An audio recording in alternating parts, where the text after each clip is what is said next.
अस्सलामुअलैकुम। कैसे हैं आप लोग? 10-12 बच्चे तो मज़ीद आ गए हैं, लेकिन अभी भी कुछ मंडे को आएंगे, है ना। कुछ ने तो सोचा एक हफ़्ता पहला क्या पढ़ना है। पहले हफ्ते में कहाँ पढ़ाई होती है? उन्हें किसी ने ये कहा हुआ पहले हफ्ते में कोई पढ़ाई नहीं होती। पता नहीं आपको क्या, आप रोज़ आ रहे हो ना। कल छुट्टी का इरादा है तो फिर तो नहीं होगा। वैसे भी आज शायद आज वाला भी ना हो, वैसे फ्रैंकली स्पीकिंग। क्यों मैं तो आज वाला नहीं करना चाह रहा। छुट्टी करनी है कल।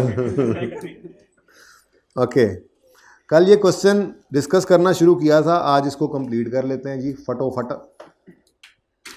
डव लिमिटेड रिक्वायरमेंट क्या है? रिक्वायरमेंट है compute cost of new product for initial measurement. कल वो नोट बना हुआ था, मैंने वहाँ जाके बताया था कि इनिशियल मेजरमेंट वाली कॉस्ट का मतलब वो जो एडिशन की अमाउंट होती है जिससे हम डेबिट एसिड डेबिट कैश करें, वो जो डेबिट करते हैं एसिड को, ठीक है ना। इनिशियल मेजरमेंट वाली कॉस्ट वो है, वो कह रहा है, यानी कॉस्ट ऑफ इंटेंजिबल बेसिकली मांग रहे हैं। Also discuss the reasons for ignoring any of the above expenditure in computation.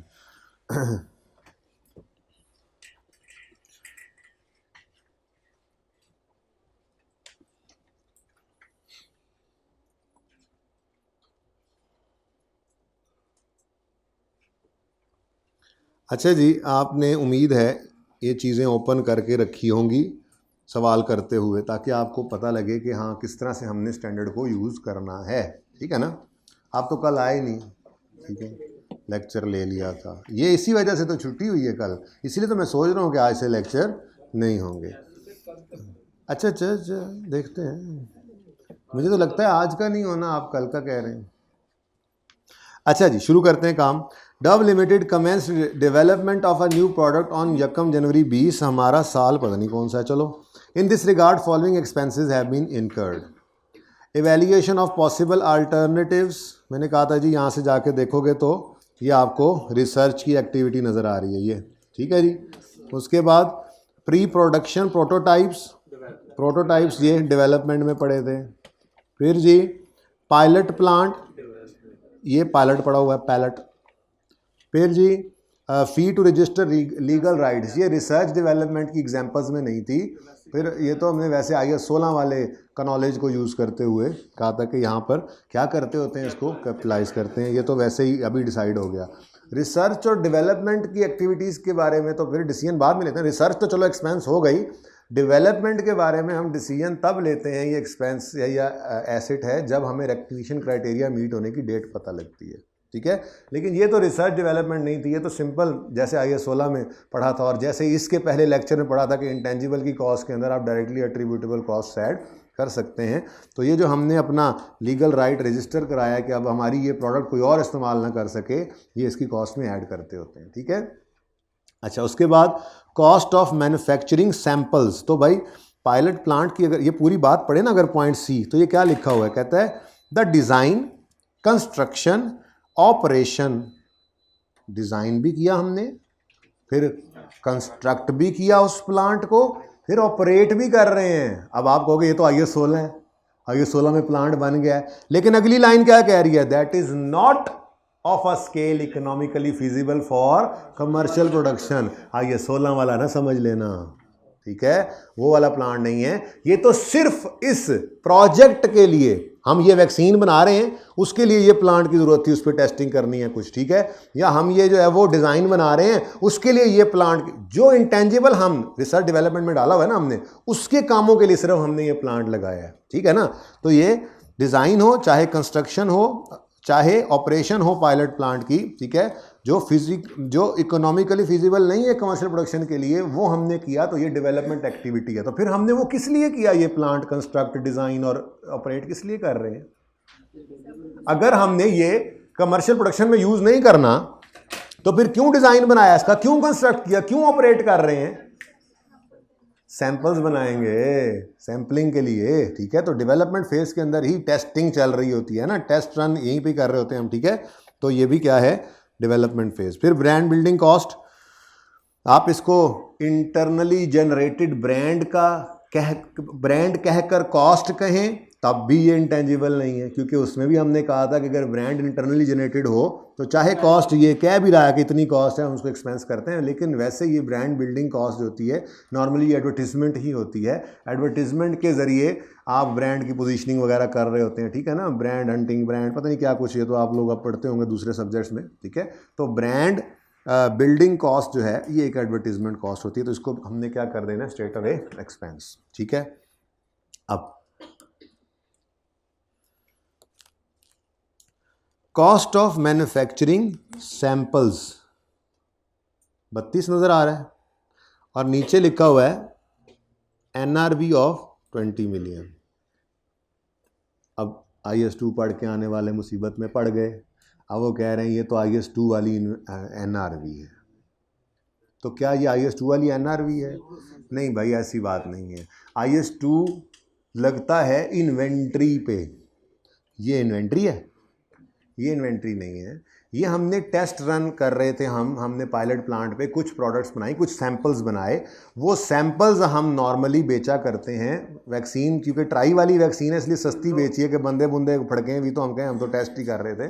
तो 32 रुपये कॉस्ट आई हमारी इस वैक्सीन को बनाने पर, और ये वैक्सीन हमने सस्ते दामों में बेच दी, और वो सस्ते दाम हैं 20 रुपये, ठीक है। तो ये वो प्रोसीड्स ऑफ सेल प्रोसीड्स हैं ऑफ टेस्ट रन आउटपुट, ठीक है, जो सैंपल्स बनाए थे। अब आप कहोगे उसको तो फिर उसको तो फिर चाहिए था कि वो रियलाइजेबल वैल्यू लिखता, यानी सेलिंग प्राइस लिखता, तो उसने नेट रियलाइजेबल वैल्यू लिख के हमें क्यों कन्फ्यूज़ किया? इसकी लॉजिक ही बता दें तो भी इसकी लॉजिक ये हो सकती है कि आपने पढ़ा होगा सेलिंग प्राइस में से सेलिंग कॉस्ट अक्सर माइनस कर देते हैं, जैसे कॉस्ट टू सेल, ठीक है, कि जी हमने ये 30 रुपये 32 रुपये लगाए हैं, हम ये सैंपल जो बेच रहे हैं, ये सैंपल बेच के लेट से हमें 22 रुपये आने थे, लेकिन 2 रुपये डिस्पोजल कॉस्ट भी है, कॉस्ट टू सेल भी है, तो नेट में कितने रियलाइज हुए वहाँ से 20। ये उस तरह से NRV इसने लिख दी है, इससे परेशान नहीं होना। NRV तो बहरहाल IS2 वाली IS2 की इन्वेंट्री पे लगती है, यहाँ पे ऐसा कुछ नहीं है। स्टार उसने लगाया कि कॉस्ट ऑफ मैन्युफैक्चरिंग सैंपल्स 32 है, और क्या क्या कह रहा है, इसकी NRV का मतलब रियलाइजेबल वैल्यू, यानी कि ये अब जो चीज़ बनी है ये बिक के कितनी लाएगी। तो इसका मतलब आपने इस 32 में से 20 को माइनस करना है, जो 12 बचेगा उसके बारे में डिसीजन लेना है, कैपिटलाइज करें या एक्सपेंस आउट। ये मैंने क्यों बोला? डेवलपमेंट फेज तो है, लेकिन अगर 6 क्राइटेरिया मीट ना हुआ तो ये एक्सपेंस बन जाएगा, और 6 क्राइटेरिया मीट होने के बाद का ये खर्चा है तो फिर एसिड बनेगा, ठीक है। अब ये वैसे अच्छी बात है कि इसने मंथली बेसिस पे ये खर्चे बताए हुए थे, ठीक है ना। वो हमने ये सारी कॉस्ट ही अल्हम्दुलिल्लाह ये वाली ऐसी थी, इसको बटा 12 इंटू 2 या 1 करने की कोई ज़रूरत नहीं है। ये है ही जनवरी के महीने की, फरवरी और मार्च के 2 महीनों की, अप्रैल मई जून जुलाई 4 मंथ्स की, ये को 12 महीने की नहीं है कि डिवाइड बाय 12 इंटू 4 करें या 2 करें, ठीक है ना। उसने वैसे ही फी टू रजिस्टर अगस्त में पे की, कॉस्ट ऑफ मैन्युफैक्चरिंग अगस्त सितंबर अक्टूबर 3 महीने होता रहा, फिर अक्टूबर नवंबर दिसंबर ये खर्चा होता रहा, तो उसने वैसे ही मंथली बेसिस पे। तो बड़ा आसान सवाल था, ठीक है। अच्छा, अब आगे भी पढ़ लेते हैं क्योंकि कॉस्ट निकालनी है, प्लस हमने इग्नोर जो करने हैं उनके रीजंस भी बताने हैं, ठीक है।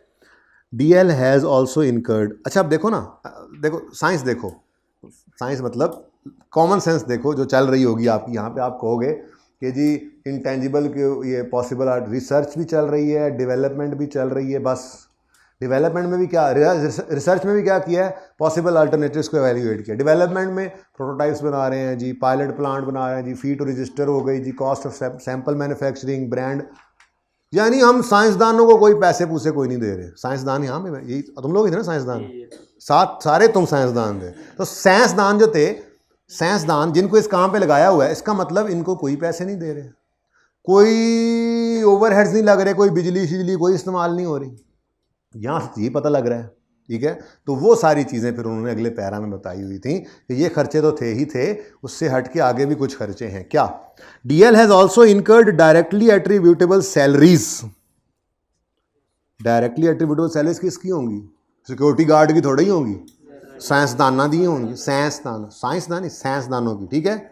और ओवरहेड्स वही जो उनकी लेबॉर्ट्री के अंदर बिजली गैस वगैरह इस्तेमाल हुई है या कोई और ऐसे खर्चे जो इनमें नहीं आते वो ओवरहेड्स, क्योंकि उसने बोल दिया ये डायरेक्टली एट्रीब्यूटेबल है। ये क्या है जी? Directly attributable.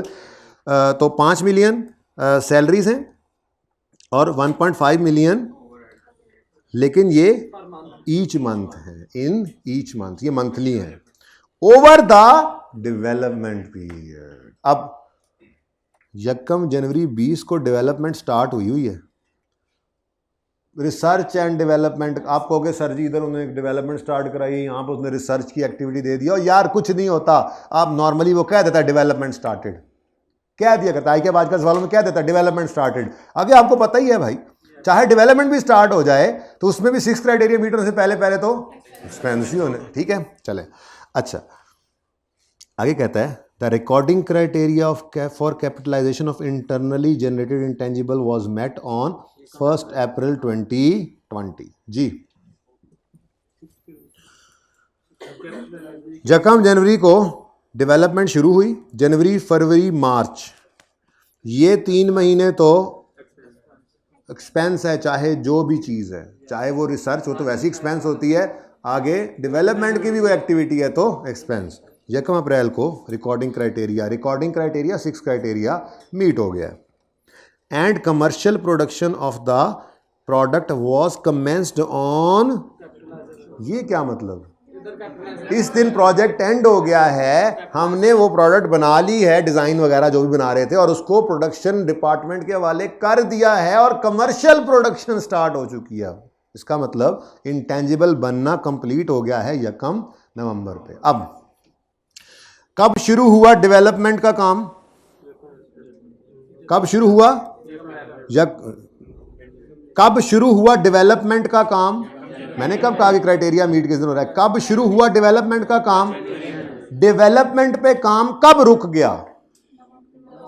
ये 2 ब्रैकेट्स हैं, इसमें फिर दरमियानी ब्रैकेट तो बाद में आएगी ना, दरमियाना पॉइंट तो बाद में आएगा कि रिकॉर्डिंग क्राइटेरिया कब मीट हो रहा है। मैंने ये बात इसलिए कही कि उसने ये कहा था ईच मंथ का जो हमने ये खर्चा किया है ना, ये कौन सा, कब तक का है?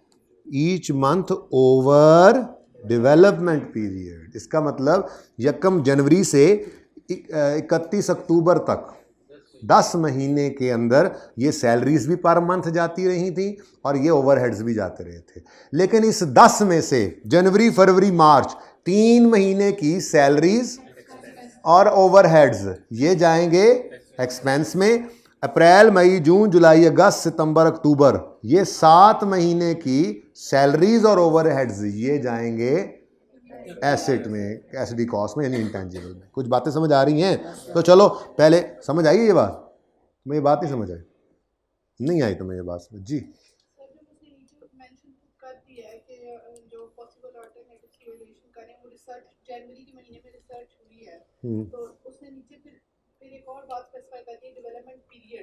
बेटा उसने डेवलपमेंट पीरियड सिर्फ इन 2 चीज़ों के बारे में बताया है।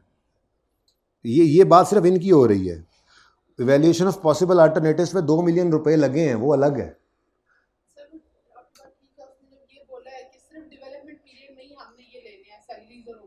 हाँ, और जनवरी के महीने में स्पेसिफाई कर रहा है कि रिसर्च हुई है, तो फिर जनवरी के महीने, ये तो मैंने पहले आपको कहा कि खाम कंफ्यूजन में नहीं पड़ना।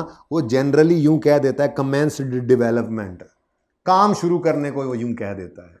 ये मैंने आपको कहा कि जब वो कह रहा है ना कमेंस डेवलपमेंट, तो वो रिसर्च एंड डेवलपमेंट दोनों ही चल रहे होते हैं। ये तो मैंने पहले बात की आपको, ठीक है? ओके, कमेंस्ड डेवलपमेंट, काम शुरू कर दिया हमने, अब आगे कुछ रिसर्च है, कुछ डेवलपमेंट है। रिसर्च एक्सपेंस बुरी वाली, डेवलपमेंट भी एक्सपेंस बिफोर क्राइटेरिया मीटिंग बाद वाली, ठीक है? ठीक है, बाकी ये बात समझ आई है? ये अलग है बेटा, कैपिटलाइज की तो बात ही नहीं हो रही। वो कह रहा है जितना अरसा डेवलपमेंट चली उतना अरसा पर मंथ सैलरीज भी हैं और पर मंथ ओवरहेड्स भी हैं, तो वो टोटल बनते हैं 10 महीने। ठीक हो गया? अब यकम जनवरी से 31 मार्च तक 3 महीने तो एक्सपेंस हो गए ये खर्चे। यकम अप्रैल से रिकॉर्डिंग क्राइटेरिया मीट हो गया। अब रिकॉर्डिंग क्राइटेरिया मीट हुआ, चल रहा है काम, और यकम नवंबर को कमेंस हुई है प्रोडक्ट कमर्शियल प्रोडक्शन। इसका मतलब है 31 अक्टूबर तक डेवलपमेंट पूरी नहीं हुई थी। तो पूरी होगी। किसने बोला? क्या सैंपल प्रोड्यूस करना कब डेवलपमेंट पूरे होने की निशानी होती है? सैंपल प्रोड्यूस किए जा रहे हैं, एक बार किए, दूसरी बार किए, तीसरी बार किए, काम जब तक फाइनल नहीं होगा तब तक प्रोडक्ट तो फाइनल नहीं होगी। ये डेवलपमेंट पीरियड के अंदर हमने ऑपरेशन ऑफ डेवलपमेंट पीरियड के अंदर हमने ऑपरेशन ऑफ पायलट प्लांट करना है। इस ऑपरेशन ऑफ पायलट प्लांट में क्या होगा? सैंपल्स नहीं बनेंगे। क्या सैंपल बन गए एक बार तो बस मतलब निशानी है डेवलपमेंट कंप्लीट हो गई है? नहीं, डेवलपमेंट चलने की निशानी है ये कि सैंपल्स बन रहे हैं। डेवलपमेंट कंप्लीट कब होगी? जब सवाल बताएगा इंटेंजिबल कंप्लीट हो गया है या यूं कहेगा कमर्शियल प्रोडक्शन स्टार्ट हो गई है। उससे पहले आप कैसे कह सकते हैं कि जी फलां दिन सैंपल बना था तो बस डेवलपमेंट कंप्लीट है? सैंपल बन के सैंपल सही नहीं बना, फिर नया बनाओगे, फिर सही नहीं बना, फिर सही नहीं बना, फिर जब तक वो ना कह दे इंटेंजिबल कंप्लीट हो गया आप कैसे कह सकते हैं? आपको तो पता ही कोई नहीं। ठीक है, तो ये बस निशानी है, डेवलपमेंट चल रही है। सैंपल्स का बनना ये निशानी है, डेवलपमेंट चल रही है। हो सकता है वो यूं कह देता कि जुलाई में सैंपल बने और डेवलपमेंट भी कंप्लीट हो गई, इंटेंजिबल ओके है, फिर ठीक था, लेकिन उसके कहने का इंतजार करना पड़ता है हमें। और वो बताता है, वो निशानियां नॉर्मली इस तरह की बताता है। वो या तो यूं कह देगा कि इंटेंजिबल पे डेवलपमेंट कंप्लीट हो गई है, intangible is ready to use, या यूं कह देगा कि intangible has been handed over to production department, या यूं कह देगा commercial production has been started. ये निशानी है कि कंप्लीट होकर आगे चला गया। ठीक है अच्छा जी, कहां थे हम और कहां चले गए? कॉस्ट कॉस्ट कॉस्ट कॉस्ट ले सैलरीज एंड ओवरहेड। सबसे पहले तो मैं ये ज़हन में रखे बैठा हूं कि यकम अप्रैल से पहले वाले सारे खर्चे एक्सपेंस में जाने हैं। ठीक है उसके बाद वाले एसेट में आने हैं। अब जनवरी फरवरी मार्च ये दोनों तो गए, चाहे रिसर्च है चाहे डेवलपमेंट है। जब तक रिकॉर्डिंग क्राइटेरिया मीट नहीं हुआ था तो मसला यही है कि इसको एक्सपेंस आउट करना है। अब पायलट प्लांट बना होगा या उसको ऑपरेट किया होगा या उसका डिज़ाइन बनाया होगा, जो भी किया हमने, उसने कहा पायलट प्लांट पे मेरा ये खर्चा आया है। ठीक है, वो खर्चा कितना है? 40। पायलट प्लांट पर जो भी खर्चे आते हैं वो डेवलपमेंट एक्टिविटीज़ में आता है। इसका मतलब डेवलपमेंट चल रही है। अब अगली बात, क्या ये अच्छी है या बुरी? तो उसने कहा था 1 अप्रैल को रिकॉर्डिंग क्राइटेरिया मीट हो गया है और ये खर्चे भी अप्रैल टू जुलाई, अप्रैल मई जून जुलाई 4 महीने के हैं। हमें इससे क्या 4 महीने के हैं, जितने महीने के हैं, अभी तक डेवलपमेंट तो चल रही है, वो तो 31 अक्टूबर तक चलनी है। तो ये सारे का सारा पायलट प्लांट का खर्चा। अब वो खर्चा क्या है, हमें इससे क्या, क्योंकि मैंने आपको कह दिया है कि पायलट प्लांट जो है ना, उसके डिजाइन का खर्चा भी डेवलपमेंट है, उसकी कंस्ट्रक्ट करने का खर्चा भी डेवलपमेंट है, उसको ऑपरेट करने का खर्चा भी डेवलपमेंट है। हालांकि आपके दिल में क्या आ रहा है, प्लांट बना है तो पीपी ना कर लें, लेकिन ऐसा नहीं करना, क्योंकि उसने बता दिया डेवलपमेंट फेज के अंदर, क्योंकि ये प्लांट हम कमर्शियल प्रोडक्शन के थोड़े यूज कर रहे हैं, ये तो बस इसी प्रोजेक्ट के लिए बनाया। प्रोजेक्ट पूरा हो जाएगा तो प्लांट उठा के फेंक देंगे बस। ठीक है, पायलट प्लांट 40। उसके बाद फी टू रजिस्टर कितना? 15। उसके बाद cost of manufacturing samples, testing cost या सैंपल्स, इसको आप 32 माइनस 20 12 करेंगे। पर्चे में कर रहे हैं ना अब सवाल ये, ठीक है, 12 आ गया। उसके बाद brand building cost, overheads, salary कितनी है जी? 5 मिलियन पर मंथ है। टोटल डेवलपमेंट पीरियड कितना था? यकम जनवरी से 31 अक्टूबर, 10 महीने। लेकिन जनवरी फरवरी मार्च एसेट में नहीं आने, तो फिर 7 मंथ्स। और ओवरहेड्स 1.5 इंटू 7 मंथ्स जी, कितना आ गया? 35। और कॉस्ट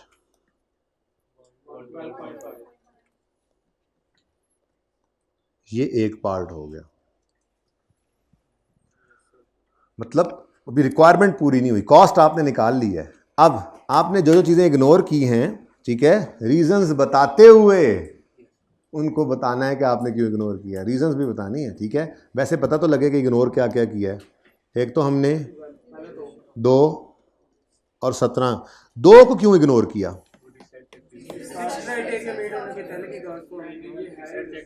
आप यूं कहोगे कि ये एक रिसर्च में वहाँ से पढ़ भी लेंगे, ठीक है। बहरहाल सादा सी बात है कि इवैल्यूएशन ऑफ पॉसिबल अल्टरनेटिव्स, अब हम लिख रहे हैं रीज़न, अब आपने साथ साथ नहीं लिखना, बस जो लिखा हुआ है अगर वो ऐसा नहीं है तो अगली बार ऐसा लिखने की कोशिश करनी है, ठीक है।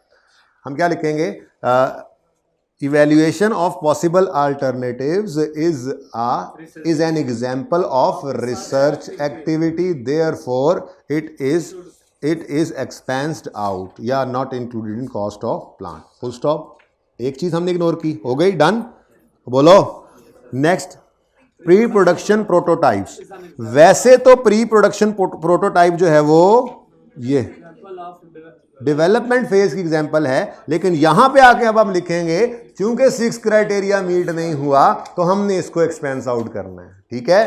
तो यहां पे फिर हम आके दूसरा पॉइंट लिखेंगे, हम लिखेंगे कि कॉस्ट ऑफ 17 अमाउंट्स लिखनी है साथ, ठीक है ना। Cost of 17 relating to pre production prototypes is an example of development activities, but the recording criteria is not yet met, therefore it shall also be charged to profit and loss as an expense, या लिख लें it shall not be included in cost। उसके बाद 40 भी हो गया, 15 भी हो गया, 32 भी हो गया, 16 के बारे में क्या लिखेंगे, this is an advertisement expense, therefore it shall be charged to profit and loss, ठीक है। इंटरनली जनरेटेड भी लिख सकते हैं 12 इग्नोर करने की वजह, लेकिन ज़्यादा बेहतर यही है कि एडवर्टीजमेंट कॉस्ट है, आसानी रखो, ठीक है। यूँ लिख दोगे एडवर्टीजमेंट कॉस्ट है, और इसको हम कभी भी एसडी कॉस्ट का पार्ट, देखो ना वो कल खोला नहीं था स्टैंडर्ड, ये यहाँ पे एडवर्टीजमेंट ज़रा लिख कर देखते हैं, कुछ लिखा हुआ है इसने, अल्लाह करे लिखा हो।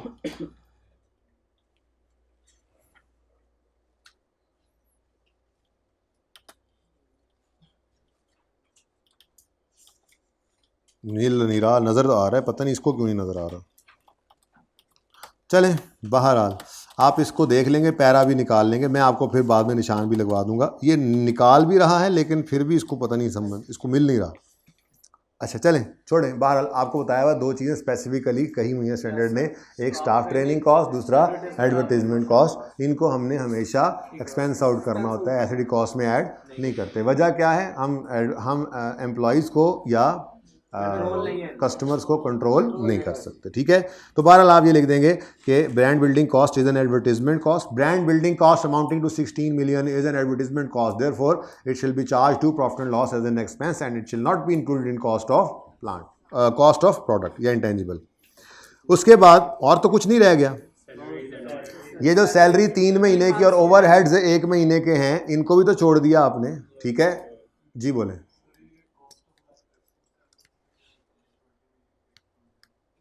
ये 20 million बेटा नीचे लिखा हुआ था उसने, ये मैंने पहले वैसे काफ़ी तफसील से बात की है। ये जो उसने लिखा हुआ है, इस 32 के साथ में स्टार लगा हुआ है, स्टार नीचे लगा के कहता है इस 32 की कॉस्ट की NRV 20 है। क्या मतलब, हमने जो सैंपल्स बनाए हैं 32 के बने हैं और NRV ये बिक के जाएंगे 20 के। तो फिर वही वाला कॉन्सेप्ट जो रिवाइज भी करवाया था स्टार्ट के अंदर, पहले लेक्चर में आए थे आप, पहले लेक्चर में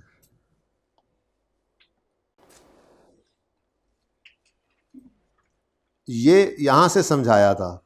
आगे 16 में हमने पढ़ा हुआ है कि टेस्ट रन कॉस्ट अगर 50 रुपये है और फिर टेस्ट रन से जो आउटपुट बनी है उसको बेचकर 20 आए हैं, तो एसडी कॉस्ट में नेट करके 30 डालना। तो मैंने कहा था वैसे तो मुश्किल है इंटेंजिबल में ये चीज़ आना, लेकिन अगर आ जाए तो इसी तरह से आप उसको कंसिडर करके ट्रीट कर देना। तो वो आ गया, हमने ट्रीट भी कर दिया, ठीक है। ओके, किधर थे ये, चलें आगे। अच्छा, अब हमने 3 चीज़ें बता दी जो हमने इग्नोर की थी, ठीक है। अब चौथी चीज़ क्या है, 5 इंटू 3 मंथ्स प्लस, अच्छा ये 15 बन गया, और 1.5 इंटू 3 मंथ्स, ये कितना बन गया 4.5। तो आप फिर अब यूँ लिखेंगे salaries of 15 million and overheads of 4.5, ये अमाउंट्स लिखनी होती हैं, ठीक है। और ये लिखकर ब्रैकेट में ये भी लिख दें, कैसे बना लिख रहे होगे ना आप। अब यूँ लिखोगे भाई 8 नंबर लेने हैं, कुछ तो लिख दोगे ना, ठीक है। तो सैलरीज ऑफ 15 million, यूँ ब्रैकेट में लिखोगे 5 into 3, and overheads of 4.5 million, bracket में लिखोगे 1.5 इंटू 3 आर expensed out या charged to profit and loss as an expense because these relate to those months which या यूँ लिख लें because these relate to month of January, February and March and at that time recording criteria was not met. तो वजह भी लिखी और ignore भी कर दिया, ठीक है। एग्जामिनर को पता तो लगे यहाँ इसको सब पता था, इसने इग्नोर किया, ठीक है।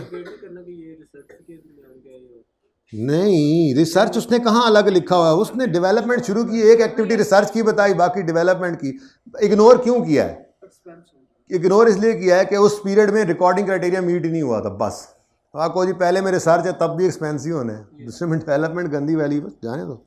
इतने भी ज़्यादा नंबर नहीं है, बस 8 हैं। अभी सर आप कह रहे थे कि 8 हैं तो ये करो, अभी कह रहे हैं 8 हैं तो वो कर दो।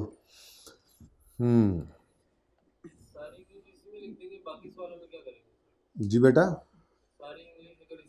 मजाक कर रहे हैं वैसे आप? अच्छा, सारी इंग्लिश इसमें लिख देंगे बेटा। इतनी को इंग्लिश लिखनी पड़ेगी ना FAR 2 में कि अभी आपकी तबीयत सेट हो जाएगी। वैसे तो डिस्कस वाले सवाल थोड़े बहुत FAR 1 में भी आते हैं, लेकिन FAR 2 में तो मंड के आते हैं, ठीक है ना। तो इंशाल्लाह आपकी तसल्ली तशफ़ी होगी तो सिलेबस ख़त्म होगा, अभी कहाँ, आगाज़ मोहब्बत है अभी, ठीक है। अभी तो एक थ्योरी का दरिया है और लिख के जाना है, थ्योरी ख़त्म हो जाएगी। अब हर थ्योरी पे मैं तुम्हें याद कराऊंगा, तुमने ये कहा था। आज होमवर्क में एक सवाल है जिसमें उसने कहा हुआ डिस्कस, उसके बाद तकरीबन हर टॉपिक में ये ऑप्शन उसने अपने पास रखा हुआ है। इवन IAS 12 बड़ा ज़बरदस्त टॉपिक है, मुश्किल टॉपिक तो खैर नहीं है, अच्छा टफ टॉपिक है, बच्चे बड़ी मेहनत करते हैं, उसमें नोट भी बनवाता है, एंट्रीज भी करवाता है, सब कुछ करवाता है। इस बार ICAP ने उसको कहा, सारा सवाल देकर नीचे लिख दिया डिस्कस।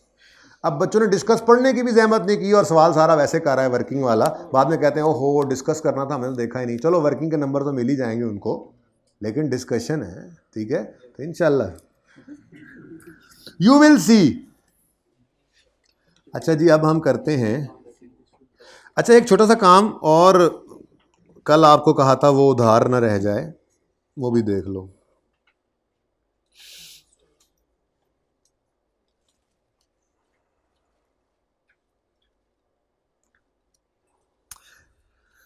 हमने अज्यूम किया था sales tax refund non refundable, ऐसे ही है। अगर हम अज्यूम करें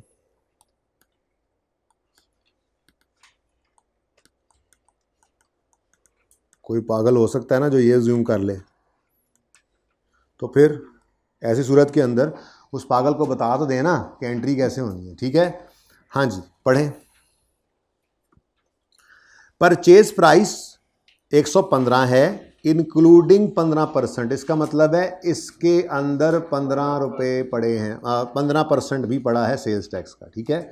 अब ये जो 15% निकालना है ना बच्चों, ये 15% ऐसे करके नहीं निकाल सकते, ठीक है। असल में इसके अंदर 15% ऑलरेडी इंक्लूडेड है, यानी हाँ, यानी ये ₹115 जो है ये 115% पे पड़ा है। ये अच्छा इत्तेफाक ही है, ये दोनों सेम आ गए, उल्टा बंदा और कंफ्यूज हो जाता है। खैर ये ₹115 जो हैं ये 115% पे हैं, इसका 15% निकाल लेते हैं। कितना आया?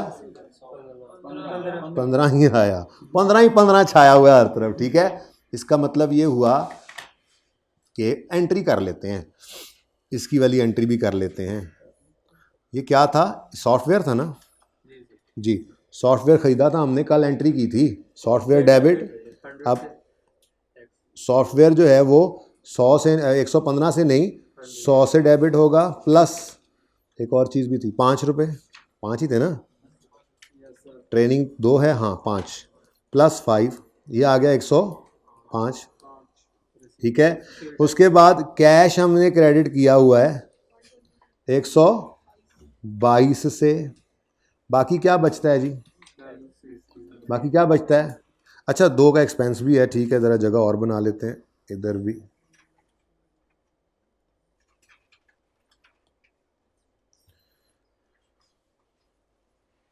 कैश कितना बोला अभी आपने? 122। इसमें 2 रुपये तो आपने एक्सपेंस आउट किए ना, वो जो आपने ट्रेनिंग एक्सपेंस लगाया है, लेकिन ये जो 15 रुपये है इसको भी एक्सपेंस आउट कर दें। ये क्या है? रीफंडेबल, मतलब रिसीव, जैसी एंट्री पहले एक दिन की थी, ठीक है ना। तो अगर आप ये अज्यूम करते हैं कि ये रिफंडेबल की बजाय रिसीवेबल लिख लो, कि ये सेल्स टैक्स जो है रीफंडेबल है, तो फिर ऐसी सूरत में आप जो कल वाला नोट बना रहे थे उसमें आपके एसेट अकाउंट में, सॉफ्टवेयर के अकाउंट में एडिशन के अंदर 105 ने आना था। कल कितना आया था? 120। ओके, सही है।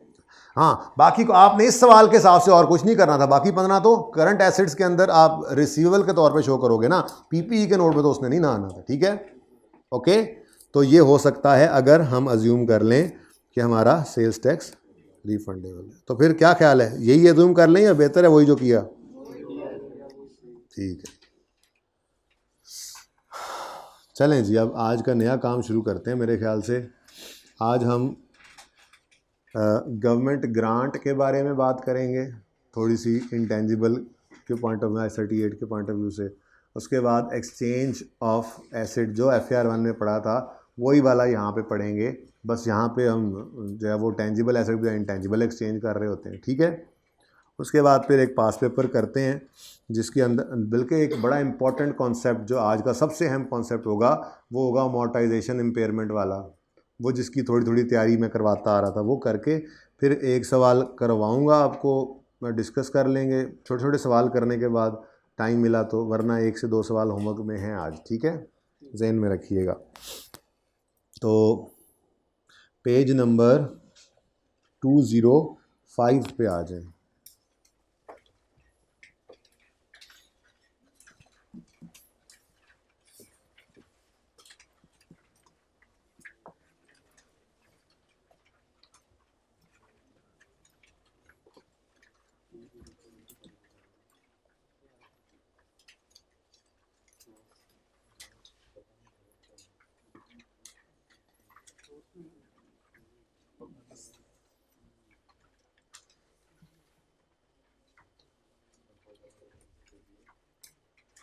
अच्छा जी, अगर गवर्नमेंट हमें इंटेंजिबल दे दे ग्रांट के तौर पे, तो 2 सूरतें हो सकती हैं। अच्छा, ये कॉन्सेप्ट पढ़ा हुआ है हमने, लेकिन इंटेंजिबल कॉन्टेक्स्ट में बस नहीं पढ़ा हुआ, ठीक है ना। अगर गवर्नमेंट हमें कोई इंटेंजिबल दे दे तो हमारे पास 2 ऑप्शंस हैं, या तो उसको हम फेयर वैल्यू पे रिकॉर्ड कर लें, रिकॉर्ड एट, नॉन मॉनिटरी होता तो मैं फिर दूसरी बात ना लिखता, या इसको हम रिकॉर्ड कर लें एट नॉमिनल वैल्यू, ठीक है, record eight nominal amount paid, ताकि वो आपका वो वाला मसला तो ख़त्म हो। नॉन मॉनिटरी भी हो सकता है, उसको फेयर वैल्यू पे रिकॉर्ड करते हैं, फिर नॉमिनल अमाउंट उसकी होती 0 है, मतलब बिल्कुल ही पैसे ना लें तो, लेकिन वैसे नॉर्मली ऐसा होता है कुछ एक पैसे गवर्नमेंट ले लेती है। बहरहाल एक एग्जांपल अभी करेंगे, उसमें 1 रुपया नहीं लेगी, तो ऐसी सूरत के अंदर जो है वो आपने कैश सिफर क्रेडिट करना है, तो जितनी फेयर वैल्यू होगी वही आपकी डेफर्ड ग्रांट बनेगी, ठीक है ना, वही वाला कॉन्सेप्ट है। बहरहाल फिलहाल 2 ऑप्शन आपके सामने आए, पढ़ भी लेते हैं बाद में जाके, ठीक है। कि अगर आपको गवर्नमेंट की तरफ से कोई इंटेंजिबल मिलता है तो आपके पास 2 ऑप्शंस होते हैं, या तो आप उनको उस इंटेंजिबल को फेयर वैल्यू पे रिकॉर्ड कर लें या उसको नॉमिनल वैल्यू पे। कैसे होगा ये सवाल ही अब करके देख लेते हैं, ठीक है। Government granted the entity and intangible, ये सवाल जो है ना, इसमें सिर्फ इंटेंजिबल का नाम बदल दिया था। जिन बच्चों ने FAR 1 मेरे साथ पढ़ी थी वहाँ पे मैंने ये सवाल वहाँ पे भी करवाया हुआ है, आसान सा सवाल है, यानी कि ठीक है ना, एग्जाम्पल जो करवाई जाती है ना वहाँ पे, तो बस टेंजिबल के लिए भी वही रूल है जो इसके लिए, ठीक है। Government granted entity and intangible, we paid a nominal amount of 2000, however value of intangible is 50,000, life is 5 years। तो पहला ऑप्शन क्या करें, नॉमिनल वैल्यू पे रिकॉर्ड कर लें एट नॉमिनल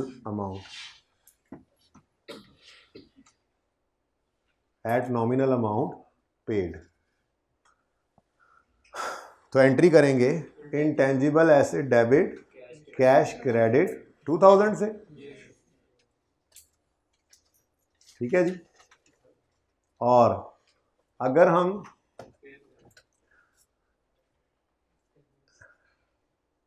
बल्कि चलो इसके नीचे एमोर्टाइजेशन भी कर दो, चलो इसके नीचे जी। अगर ये रिकॉर्ड कर लिया, एसेट तो बन गया ना, अब इस एसेट को क्या करेंगे, अमोर्टाइज करेंगे। लाइफ सवाल के अंदर गिवन है, life of intangible is 5 years, ठीक है।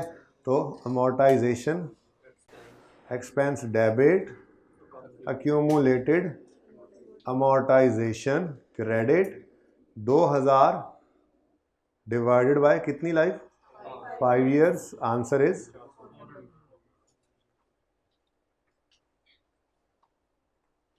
ठीक हो गया जी।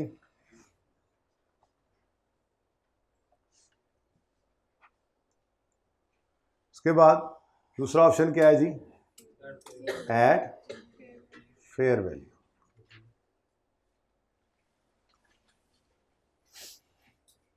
तो अगर फेयर वैल्यू पे रिकॉर्ड करें तो इंटेंजिबल एसेट तो आ जाएगा 50,000 का, लेकिन कैश आपने सिर्फ पे किया हुआ है 2,000, तो बाकी 48,000, बाकी 48,000 आपको फ़ायदा हुआ है।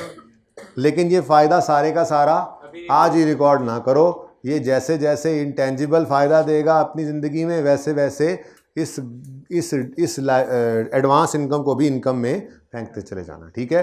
तो आज इसको क्या कह दो, डेफर्ड इनकम या डेफर्ड ग्रांट 48,000। अब ऐसी सूरत में हमें क्या करना पड़ेगा, अब ऐसी सूरत में हमें एक तो इस इंटेंजिबल को डेप्रीशिएट अमोर्टाइज करना पड़ेगा और दूसरा डेफर्ड ग्रांट को भी इनकम में डालना पड़ेगा। तो amortisation expense debit accumulated amortisation credit, अब एसेट कितना है 50,000 का डिवाइडेड बाय 5, 10,000 का एक्सपेंस आ गया, और साथ ही सेम बेसिस के ऊपर डेफर्ड ग्रांट को इनकम बना लो।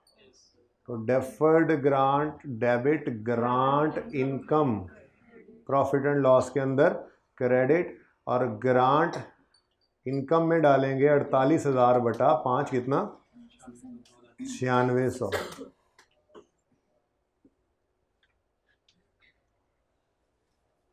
याद आया कुछ, वैसा ही है, ठीक है।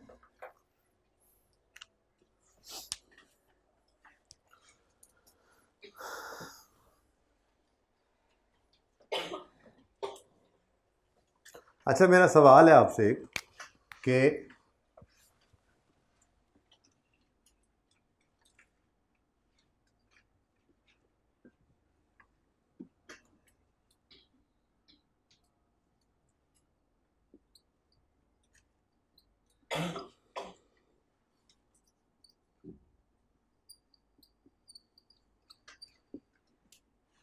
बल्कि ये भी ज़रा मुश्किल अंग्रेज़ी हो रही है। आप ये बताएं, मैं ये पूछना चाह रहा हूँ आपसे कि प्रॉफिट के ऊपर क्या इम्पैक्ट आएगा दोनों मेथड्स में से, ठीक है। तो what will be the impact of both methods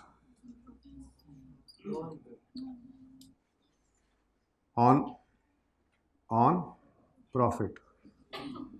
तो उसका जवाब क्या है जी, आप कह रहे हैं नो इफेक्ट, हालांकि भाई ऐसे नहीं है, इफेक्ट तो है। यहाँ पे एक्सपेंस 400 का है, यहाँ पे एक्सपेंस 10,000 का है। यहाँ पे अगर 10 का एक्सपेंस है तो 9600 की इनकम भी है, नेट में 400 का एक्सपेंस ही है।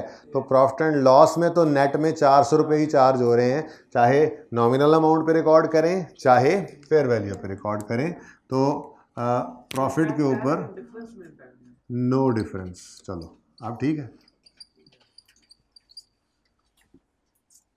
ठीक है। Will the profit be different, will it be different, अब ठीक है। Will the profit be different, no effect, no difference, ठीक है।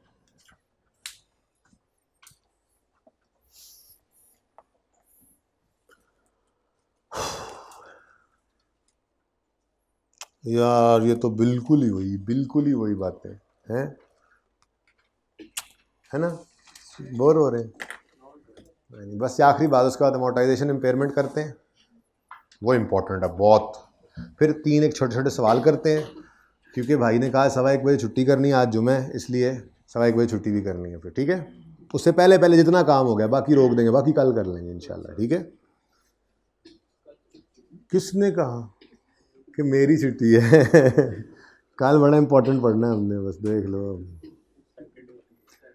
नहीं क्या वजह है, घर जा रहे हो?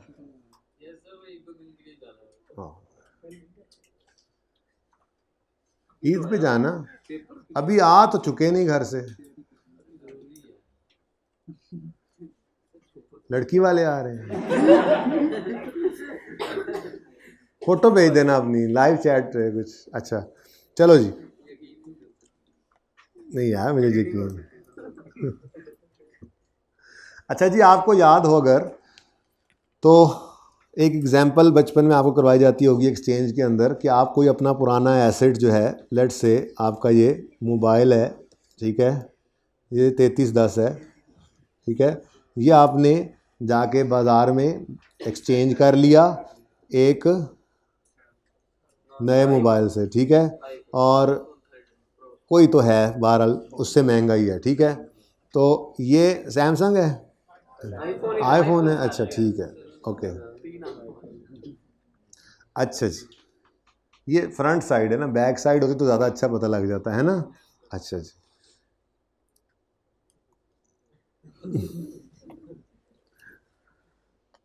आ जाओ मोबाइलो।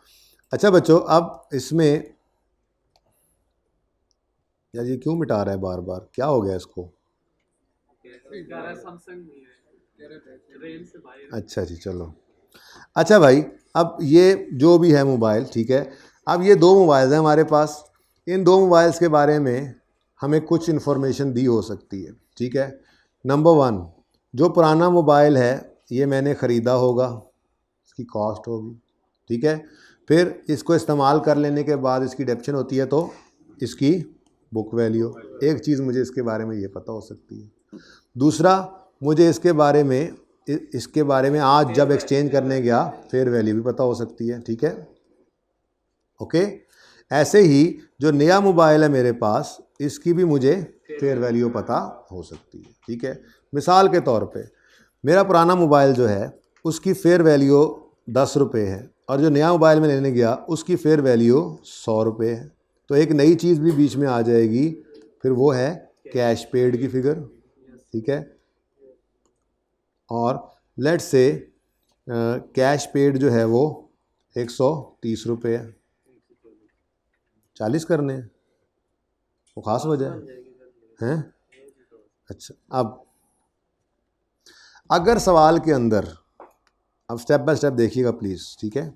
अगर सवाल के अंदर दोनों फेयर वैल्यूज़ गिवन है, बुक वैल्यू भी कोई बुक वैल्यू भी ऐसी बता दें, कोई बुक वैल्यू लेट से 5 रुपये ऐसे ही, ठीक है। अगर सवाल में दोनों एसेट्स की फेयर वैल्यू गिवन है, ठीक है, ये ज़रा समझा, वो पुराने तरीके से रहे हैं, यहाँ पे बस ये होगा कि यहाँ पे हम इंटेंजिबल को एक्सचेंज कर रहे होंगे। अच्छा, ज़रूरी नहीं है इंटेंजिबल को इंटेंजिबल से एक्सचेंज करना है, इंटेंजिबल को टेंजिबल से भी एक्सचेंज कर सकते हैं, ठीक है ना। अपना कोई पेटेंट किसी को देकर उससे जो है वो उसके जो है वो फैक्ट्री बिल्डिंग लेने, एक बात कर रहा हूँ, आप एक्सचेंज कर सकते हैं, कोई मसला नहीं, ठीक है। अच्छा, तो बाहर समझने के लिए फ़िलहाल वैसे ही, अगर हमें दोनों फेयर वैल्यूज़ गिवन है, ठीक है, तो हमें बुक वैल्यू की ज़रूरत भी नहीं है, पहली बात तो ये। अब अगली बात की तरफ आते हैं। अगर हमें दोनों एसेट्स की फेयर वैल्यूज़ गिवन हो, ठीक है, या को बाद में करते हैं। अगर हमें दोनों एसेट्स की फेयर वैल्यू गिवन हो, तो मुझे एक बात बताओ, आप डिसीजन मेकिंग करने लगोगे तो कोई आपसे पूछे नया मोबाइल जो लेकर आए हो कितने में पड़ा, तो आप क्या कहोगे? 100 रुपये में। आप क्या कहोगे? 100 रुपये में पड़ा? नहीं, आप कहोगे 100 रुपया कहाँ भाई, मैंने अपना पुराना मोबाइल भी दिया और मैंने 130 रुपये भी दिए, मुझे तो ये जालिम 140 में पड़ गया। अब ये 140 क्या है? Cost of new. हालांकि उसकी फेयर वैल्यू क्या नज़र आ रही है?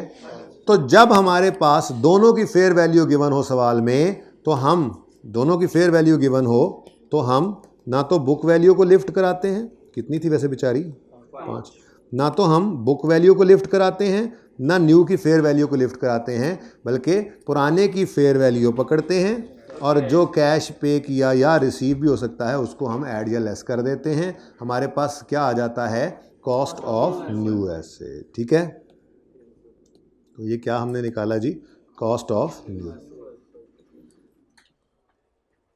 अच्छा, इस कॉस्ट ऑफ न्यू एसेट का करेंगे क्या फिर, इसको रिकॉर्ड करेंगे और क्या करेंगे। ठीक है, अच्छा अगली सिचुएशन, हमें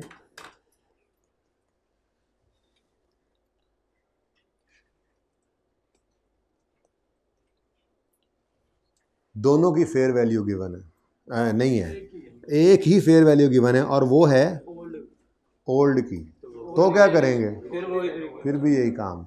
यानी अगर सिर्फ ओल्ड की गिवन हो या दोनों की फेयर वैल्यू गिवन हो, हमारे लिए पहला नंबर पुराने दोस्तों का है। ठीक है, तो हम पुराने दोस्त की फेयर वैल्यू को कैश की एडजस्टमेंट के साथ नए की कॉस्ट बनाएंगे। लॉजिकल भी है ना बात। आपको ये मोबाइल कितने में पड़ा है भाई, आपने अपना एक कीमती है 710 रुपए वाला 3310 ये भी दे दिया और 130 जेब से निकाल के भी दे दिए, तो आपको तो नया मोबाइल 140 का पड़ गया ना। बोलो, चाहे उसकी फेयर वैल्यू जो मर्जी है, 100 भी हो सकती है, 140 भी हो सकती है, 150 भी हो सकती है, 160 भी हो सकती है। ठीक है, लेकिन आपको कितने में पड़ा, पुराने की fair value plus minus cash. तो चाहे दोनों की फेयर वैल्यू दे, चाहे सिर्फ ओल्ड की फेयर वैल्यू दे, आपने कॉस्ट ऑफ न्यू कैसे निकालनी है, fair value of old plus cash paid या माइनस कैश रिसीव्ड। रिसीव्ड भी हो सकता है ना, आपने जो एसेट दिया है वो एसेट की वैल्यू अगर अच्छे वाला एसेट है, बदले में आपने थक्कड़ सा एसेट लिया है, तो कैश कुछ मिल भी सकता है आपको। ठीक है, तो ये पहला सिनेरियो है। साथ साथ पढ़ें या एंड पे पढ़ लें, साथ साथ पढ़ते चलते हैं। If fair value of both assets और fair value of only old asset is given, then cost of new कैसे निकलेगी, fair value of old plus minus cash. ठीक है, अगली लाइन अभी ना पढ़ो, आगे बढ़ते हैं। अच्छा, अब सवाल आया जिसमें आपको फेयर वैल्यू सिर्फ न्यू की गिवन थी। ऐसी सूरत के अंदर क्या करेंगे, फिर चुप करके वही कॉस्ट अज्यूम कर ले, वही हमारी कॉस्ट है, जाहिर सी बात है। फिर हमें नहीं पता कि पुराने की फेयर वैल्यू कितनी थी, तो सिंपल भाई नया कितने में पड़ा जी, 100 रुपये में।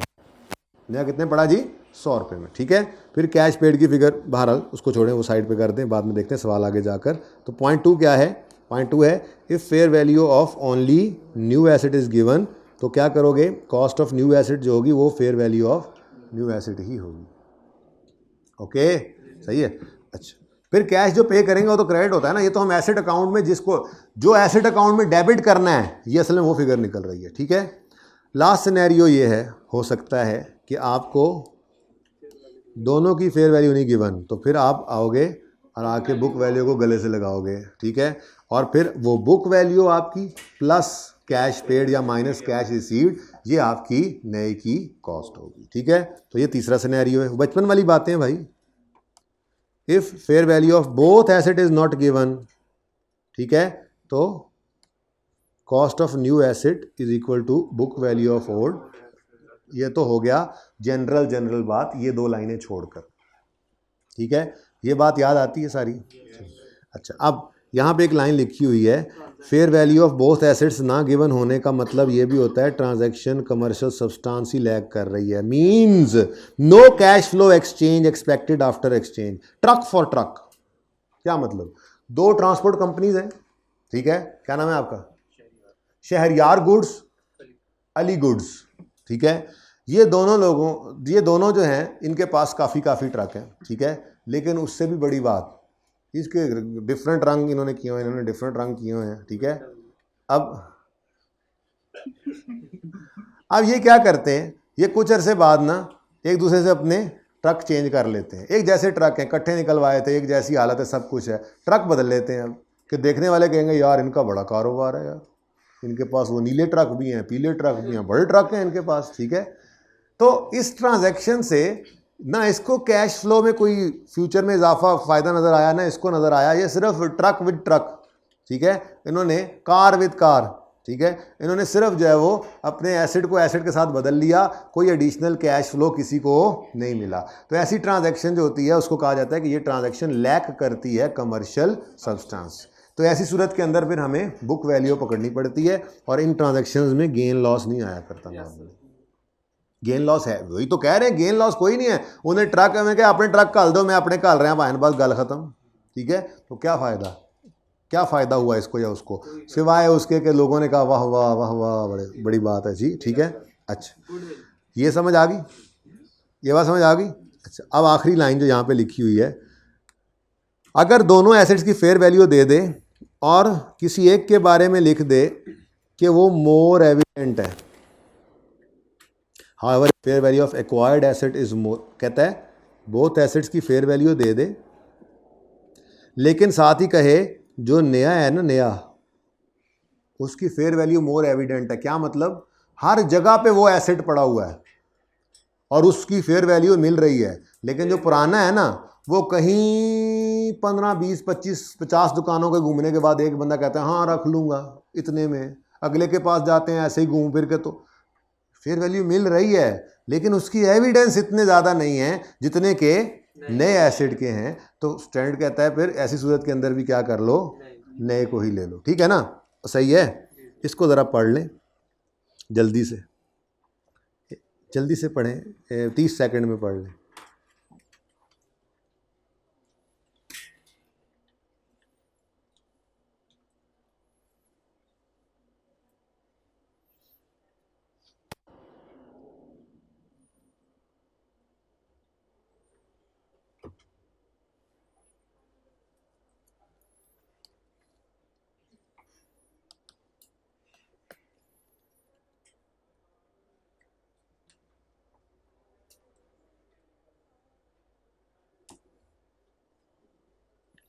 जी एग्जाम्पल है छोटी सी, ओल्ड एसेट की कॉस्ट 200 है, बुक वैल्यू इसकी 120 हो गई। अदर इन्फॉर्मेशन में कहता है जी फेयर वैल्यू ऑफ ओल्ड 130 है, फेयर वैल्यू ऑफ न्यू 150 है, कैश पेड 12 है।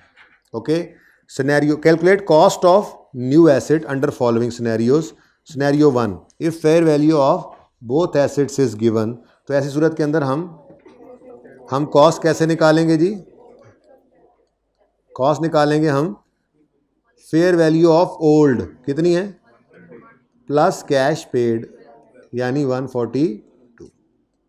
ये तो सवाल की रिक्वायरमेंट थी, लेकिन हम ज़रा रिवीजन कर लें एक्सचेंज की ट्रांजैक्शन की भी साथ ही। तो एक्सचेंज की ट्रांजैक्शन क्या हुआ करती थी, एक्यूमुलेटेड डेप्रीसिएशन डेबिट पुराने की, फिर एसेट, अब एसेट का नाम नहीं है तो ओल्ड एसेट ही लिखो ना, ठीक है, एसेट न्यू कॉस्ट यानी कि न्यू एसेट की कॉस्ट, उसके बाद एसेट अकाउंट में से ओल्ड एसेट की कॉस्ट क्रेडिट करते थे कैश पे करते थे, और बैलेंसिंग फिगर गेन या लॉस। ठीक है, तो एसेट अकाउंट को क्रेडिट करेंगे 200 से पुराने वाले, ठीक है, 80 से कर देंगे एक्यूमुलेटेड डेप्रिसिएशन को डेबिट, और 12 रुपये से कैश। असल में लड़ाई है यहाँ पर। ठीक है, तो पहले सिनेरियो के अंदर कॉस्ट ऑफ न्यू एसेट आपने क्या निकाली 142। ठीक है, क्योंकि दोनों की फेयर वैल्यू गिवन थी, तो आपने ओल्ड की फेयर वैल्यू को पकड़ा और उसमें प्लस किया कैश, आपके पास न्यू की फेयर वैल्यू आ गई। गेन है लॉस है, गेन है, प्रॉफिट एंड लॉस कितना 10 रुपीज। सिनेरियो 1 की एंट्री भी हमने कर ली। ठीक है, चलें आगे। अच्छा, इंडिपेंडेंट सिनेरियोज हैं वैसे तो। Second scenario, if fair value of only new is given, तो ऐसी सूरत के अंदर जब fair value of new he given है तो फिर वही उसकी कॉस्ट है, और वो है 150। तो यहाँ पर सेकंड पार्ट में यहाँ पर क्या आ जाएगा 150, गेन है लॉस है, गेन ही है अभी भी, कितना है 18। ठीक है,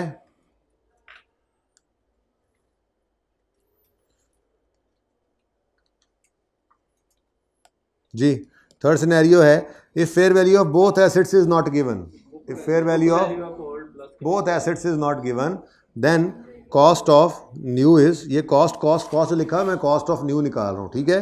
Cost of new is book value of old 120 plus cash paid 12 is equal to 132. तो सिचुएशन ये बन गई 132, यहाँ पे 0.3 मैंने लिखा. गेन है या लॉस है? ट्रांजैक्शन लैग करती है कमर्शियल सब्सटेंस, ठीक है जी. तो ये एंट्री में बार बार बदलता गया, माजरत तस्वीर नहीं खिंचवाई आपसे, लेकिन इतनी आसान बात है कि मेरा नहीं ख्याल इसमें कोई मसला होना चाहिए.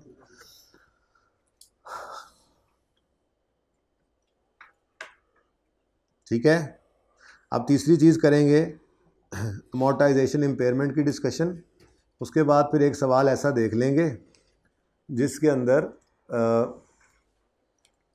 ये तीनों कॉन्सेप्ट जो हैं वो रिवाइज हो जाए पास पेपर का. ठीक है, 2 कॉन्सेप्ट पढ़ लिए हम. ओके,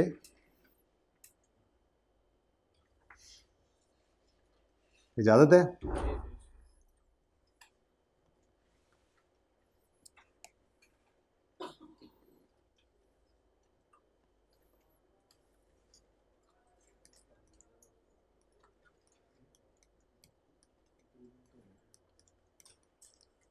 अमोर्टाइजेशन या इम्पेयरमेंट के बारे में डिस्कशन होने लगी है हमारी.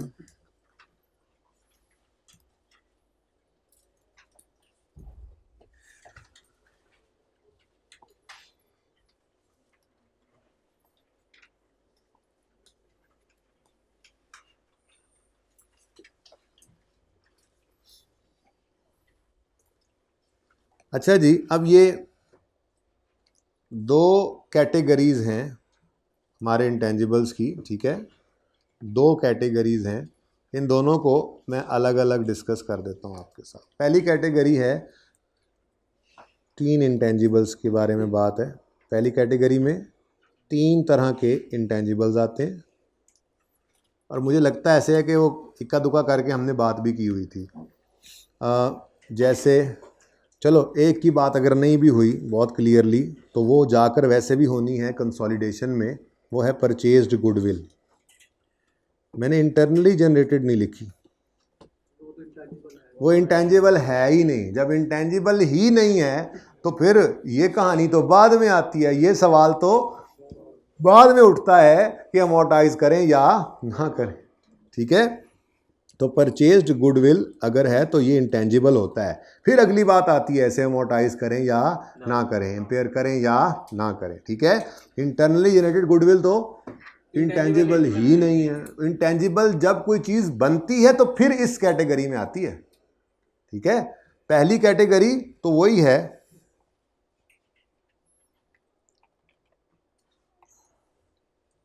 कहाँ पे करके हमने ये काम, ये पहली कैटेगरी तो ये है इंटेंजिबल है भी नहीं, है भी सही कि नहीं. ठीक है, तो ये तो इंटरनली जनरेटेड वाली बात ही नहीं हो रही है परचेज्ड वाली. तो परचेज्ड तो इंटेंजिबल ही है. हमने कहा था गुडविल भी अगर परचेज करेंगे तो इंटेंजिबल बन. तो जब इंटेंजिबल बनेगी तो फिर अमोर्टाइजेशन, और अगर चीज़ इंटेंजिबल ही नहीं है तो फिर अमोर्टाइजेशन या इम्पेयरमेंट का सवाल ही पैदा नहीं होता. वो तो फिर चला गया, एसेट बना ही नहीं तो एक्सपेंस हो गया. ठीक है, ओके. अच्छा जी, परचेज गुडविल हो गई. उसके बाद हमने कल या परसों था हमने एक सवाल किया था जिसमें कैपिटल वर्क इन प्रोग्रेस था, इंटेंजिबल. परसों था, क्वेश्चन नंबर याद है किसी को? चलो ये तो मैं लिख लूँ, development work in progress, development under intangible under construction कह लो या development work in progress. Page, चलो गुड हो गया, पेज 225 पर क्वेश्चन नंबर 3 हमने किया था. ठीक है, तो ट्रीटमेंट भी वहाँ से फिर ज़रा रिवाइज हो जाएगा ना आपके दिमागों में. तो डेवलपमेंट अंडर कंस्ट्रक्शन हो, CWIP development, intangible under construction हो, ये दूसरा हो गया. और तीसरा भी हमने कल शायद जिक्र किया था मैंने उसका, हाँ, इंटेंजिबल हैविंग इनफिनिट नहीं, इनडेफिनेट लाइफ. ठीक है, तो जब चूंकि लाइफ का पता ही नहीं है तो फिर हमने कहा था इम्पेयर नहीं कर, वो वाली बात हो रही है. ठीक है, बहरहाल इंटेंजिबल हैविंग इनडेफिनेट लाइफ.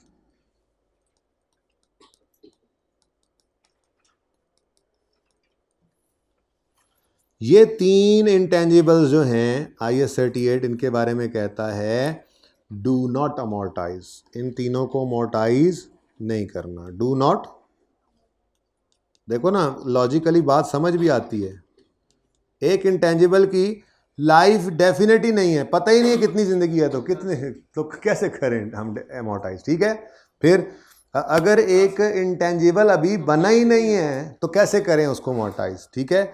और तीसरी चीज़ है गुडविल, तो गुडविल के बारे में भी हम क्लियरली बता नहीं सकते होते कि इसकी लाइफ कितनी है, बस वो उसने अलग से नाम देकर रख दिया हुआ यहाँ पे, ठीक है, सही है। तो इनको अमोर्टाइज नहीं करना, लेकिन at the same time IS 38 कहता है इनको अमोर्टाइज नहीं ना करना, इसलिए इनको हर साल इम्पेयरमेंट टेस्ट से गुजारना है, और ये लाजमी गुजारना है, इसके लिए किसी इंडिकेशन की ज़रूरत नहीं है। ये वो क्वेश्चन था जो मैंने कहा कि क्वेश्चन 3 पास पेज 225 पे जो हमने किया था, उसमें यही तो किया था, अंडर कंस्ट्रक्शन था, कहीं कोई उसने बात नहीं की थी कि इंटेंजिबल की कोई इंडिकेशन ऑफ इम्पेयरमेंट है, लेकिन हमने रिकवरेबल अमाउंट गिवन थी, फिर भी हर साल उसको इम्पेयरमेंट टेस्ट से गुजारा था, क्योंकि IS 38 ये कहता है कि इन तीन में से अगर कोई इंटेंजिबल है और इन तीन में से है तो उसको कभी भी अमोर्टाइज नहीं करना, लेकिन फिर उसको इम्पेयरमेंट टेस्ट से हर साल गुजारना है विदाउट एनी इंडिकेशन, ठीक है।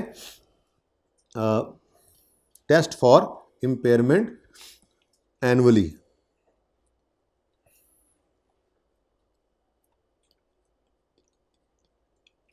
Perform impairment test annually.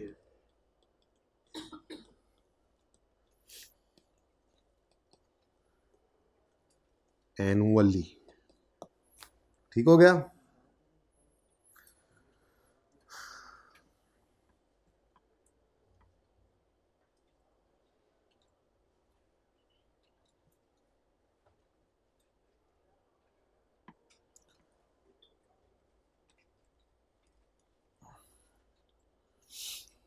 Others कौन से होंगे जी जो इन तीन के अलावा हैं, ठीक है। तो जो इन तीन के अलावा हैं उन्हें आपने अमोर्टाइज करना है, ठीक है, अमोर्टाइज करना है इनको। अभी मैंने आगे कुछ लिखना है, फिर ना कहना जगह नहीं रही हमारे लिए, ठीक है। अमोर्टाइज इनको करना है, लेकिन इम्पेयरमेंट टेस्ट से सिर्फ तब गुजारेंगे अगर कोई इंडिकेशन ऑफ इम्पेयरमेंट हो, यानी ये नॉर्मल जिस तरह से पहले हम किया करते थे वही काम हो जाएगा, ठीक है। तो इनको चेक करना है for impairment only, check for impairment only if there is an indicator या indication, ठीक है।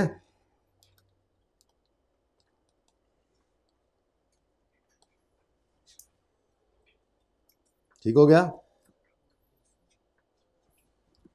अब अमोर्टाइज करना किस पे है, अब ये एक अलग से नई चीज़ है। अमोर्टाइज किया करते हैं हम इनको over shorter of useful life या लीगल लाइफ, ठीक है। अमोर्टाइज करेंगे ओवर, ये अभी करके देखते हैं सवाल, ठीक है, शॉर्टर ऑफ लीगल लाइफ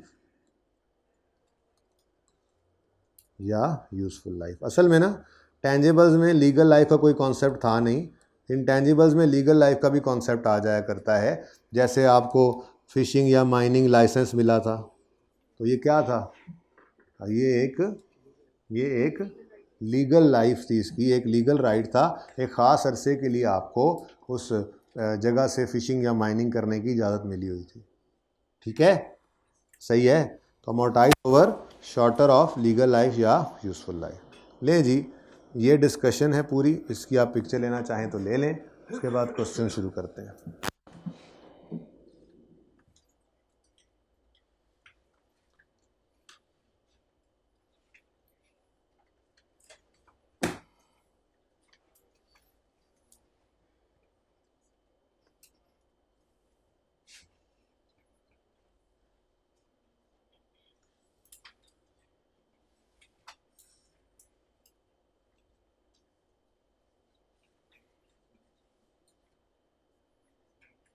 चलिए आगे बात शुरू करें, बना रहे हैं। जल्दी करें, 1:15 भाई ने छुट्टी भी करानी।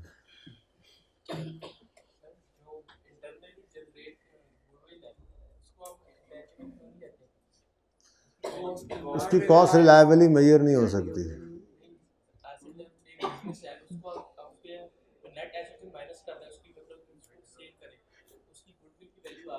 वो कब आएगी? जब कोई हमें खरीदने आएगा और फेयर वैल्यूज पे लेकर जाएंगे।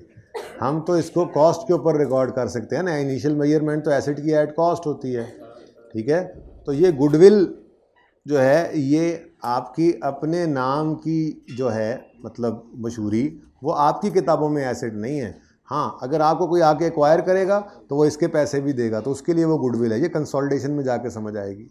जब हम किसी कंपनी को जाके ख़रीदेंगे, सब्सिडरी बन जाएगी हमारी, तो जितने उसके नेट एसिड्स हैं जो आप कह रहे हैं उससे ज़्यादा पैसे हम पे करेंगे, तो वो गुडविल की वैल्यू होगी।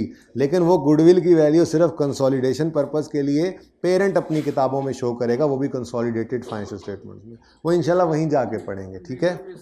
इंडिविजुअल में नहीं रख सकते हम, क्योंकि आगे 38 ने कह दिया है कि इंटरनली जनरेटेड गुडविल आप कैपिटलाइज नहीं कर सकते। हाँ, अगर किसी से आप ख़रीद लें गुडविल उसका नाम, तो वो फिर आप करेंगे कैपिटलाइज, क्योंकि उसकी कॉस्ट लायबली मेजर हो सकती है, ठीक है।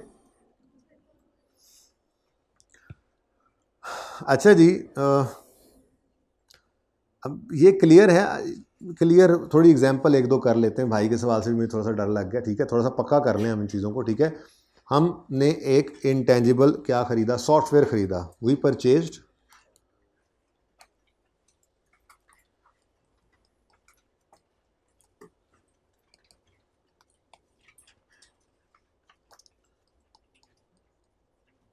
आप ना लिखें, we purchased a software for 10 years, मतलब यूजफुल लाइफ इज़ 10 ईयर्स, ठीक है जी। मेरा पहला सवाल, क्या आप इसको इंटेंजिबल कह सकते हैं? नहीं, सॉफ्टवेयर इंटरनली जनरेट करें तो फिर इंटेंजिबल नहीं होता। मैंने कहा शायद कहीं ये सोच रहे हैं कि परचेज है इसलिए, वैसे नहीं होना था। अच्छा, तो पहली बात, क्या ये इंटेंजिबल एसेट है? Answer is yes. अब जब ये इंटेंजिबल बन गया तो अब अगली कहानी शुरू होगी, क्या हम इसको अमोर्टाइज करें या ना करें, एम्पेयर करें या ना करें। तो ये डिस्कशन अब जाकर होगी जब ये क्वालिफाई कर गया कि ये इंटेंजिबल है। जब ये इंटेंजिबल है पता चल गया, तो अब अगली बात, क्या ये परचेज गुडविल है, क्या ये अंडर कंस्ट्रक्शन एसेट है इंटेंजिबल, क्या ये इंडेफिनेट लाइफ वाला है? इन तीनों में से कोई नहीं है। इसका मतलब इसको हम क्या करेंगे? अमोर्टाइज करेंगे, ठीक है। और इम्पेयरमेंट टेस्ट से सिर्फ तब गुजारेंगे अगर कोई if indication then empire.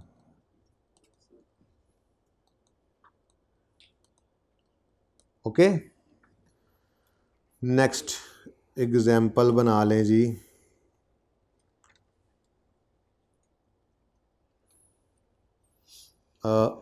We purchased, we developed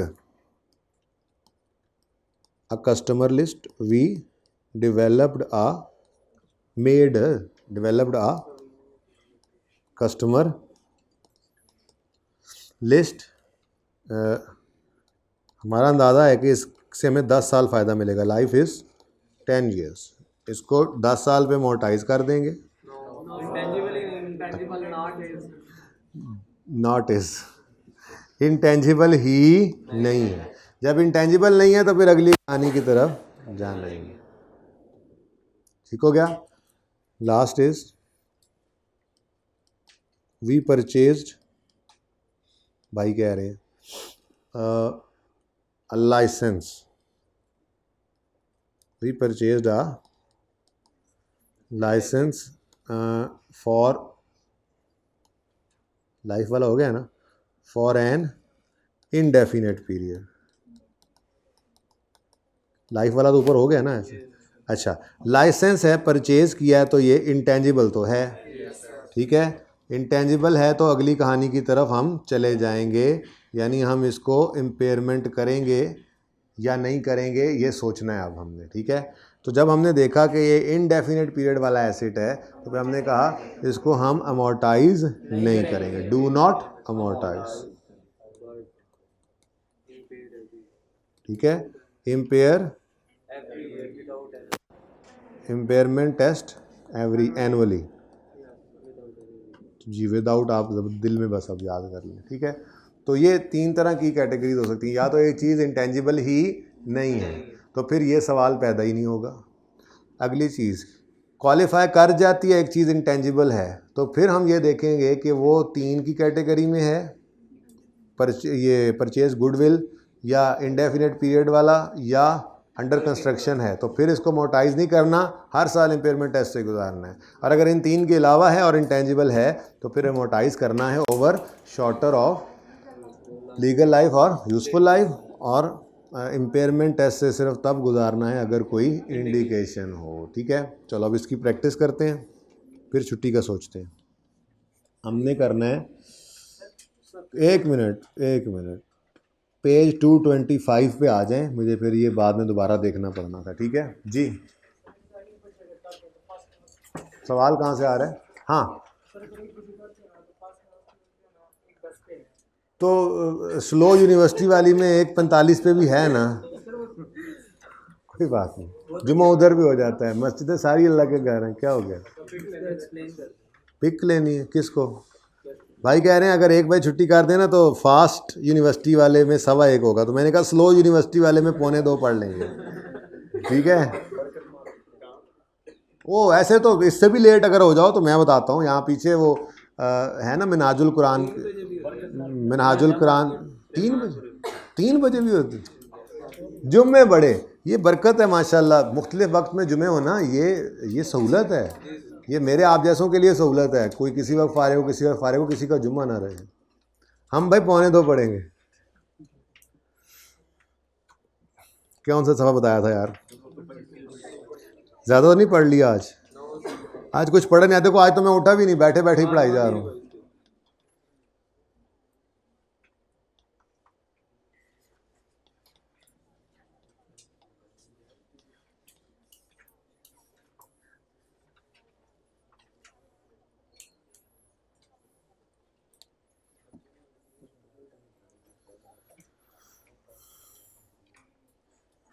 जी बच्चों, लाइसेंस की कॉस्ट 200 है, सफ़ा नंबर 225, सवाल number 4।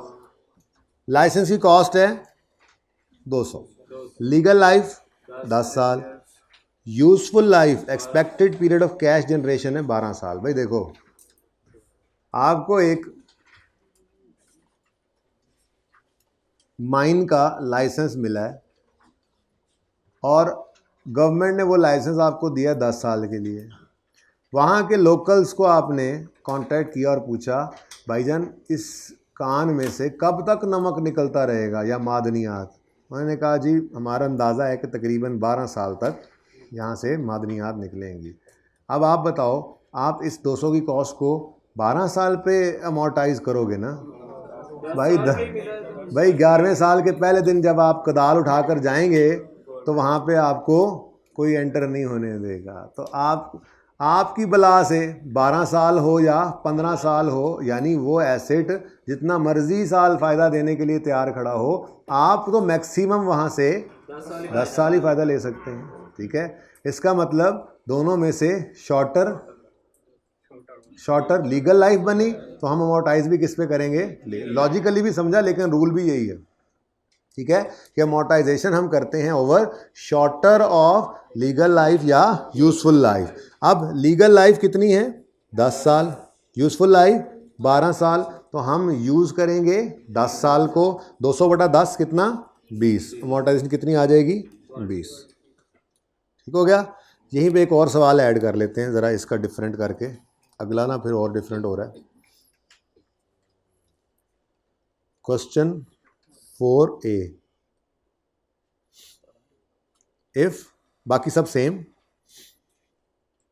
If useful life is 7 years और लीगल लाइफ, गवर्नमेंट ने आपको 10 साल के लिए लाइसेंस दे दिया।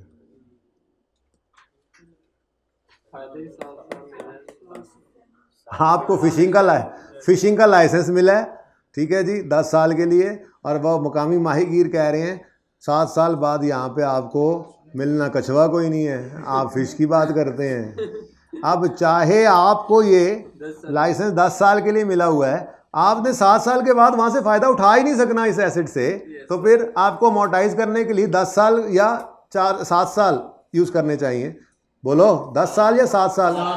ठीक है, ये तो लॉजिकली आपने समझा, लेकिन उसूल क्या स्टैंडर्ड ने बताया हुआ है, अमोर्टाइज करो over shorter of legal life या यूजफुल लाइफ। तो ऐसी सूरत के अंदर आंसर क्या हो गया, आप 200 की कॉस्ट को डिवाइड करोगे 7 से, ठीक है जी, आपका आंसर आ जाएगा जो भी होगा, ओके 29 या वट एवर।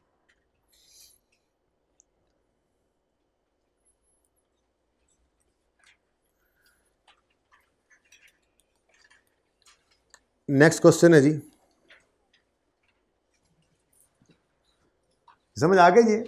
पहला कॉन्सेप्ट आज वो जो लाल रंग से लिख के आए थे ना, ठीक है, यहीं कहीं करीब ही लिखा था, ये amortise over shorter of legal life या यूजफुल लाइफ, ठीक है, ये समझ आ गया अब? ठीक है, दोनों में से जो आप सिचुएशन बनाकर देख लो, आपका यही वाला रूल सही साबित होता है, ठीक है, लॉजिकली भी। अच्छा जी, अब एक, क्योंकि ये लीगल लाइफ वाला कॉन्सेप्ट है ना, जैसे लाइसेंस की बात हो रही है, ठीक है, कि आपको माइनिंग लाइसेंस मिला है 10 साल के लिए, अब मादनियात से तो भरे पड़े हैं पहाड़, अल्लाह के ख़जाने हैं, है जी, तो ज़रूरी तो नहीं है सिर्फ 10 साल के लिए ही वहाँ से फ़ायदा आना हो। हुकूमत ने 10 साल के लिए 5 साल के लाइसेंस दे दिया, लेकिन साथ ही ये बोल दिया एक बार 5 साल पूरे कर लो, फिर हम इसको रीन्यू कर देंगे। रिन्यूअल होता है ना, ये बड़ा इंपॉर्टेंट कॉन्सेप्ट है यहाँ पर, रिन्यूअल का, ठीक है। लीगल लाइफ अगर हो, नॉर्मली वो रिन्यू हो जाया करती है at after paying some additional cost, ठीक है। A company purchased a license for 6 years for 30 million. It is renewable for a further 4 years. Calculate legal life, assuming that at the end of 6th year, it can be renewed at 14 million.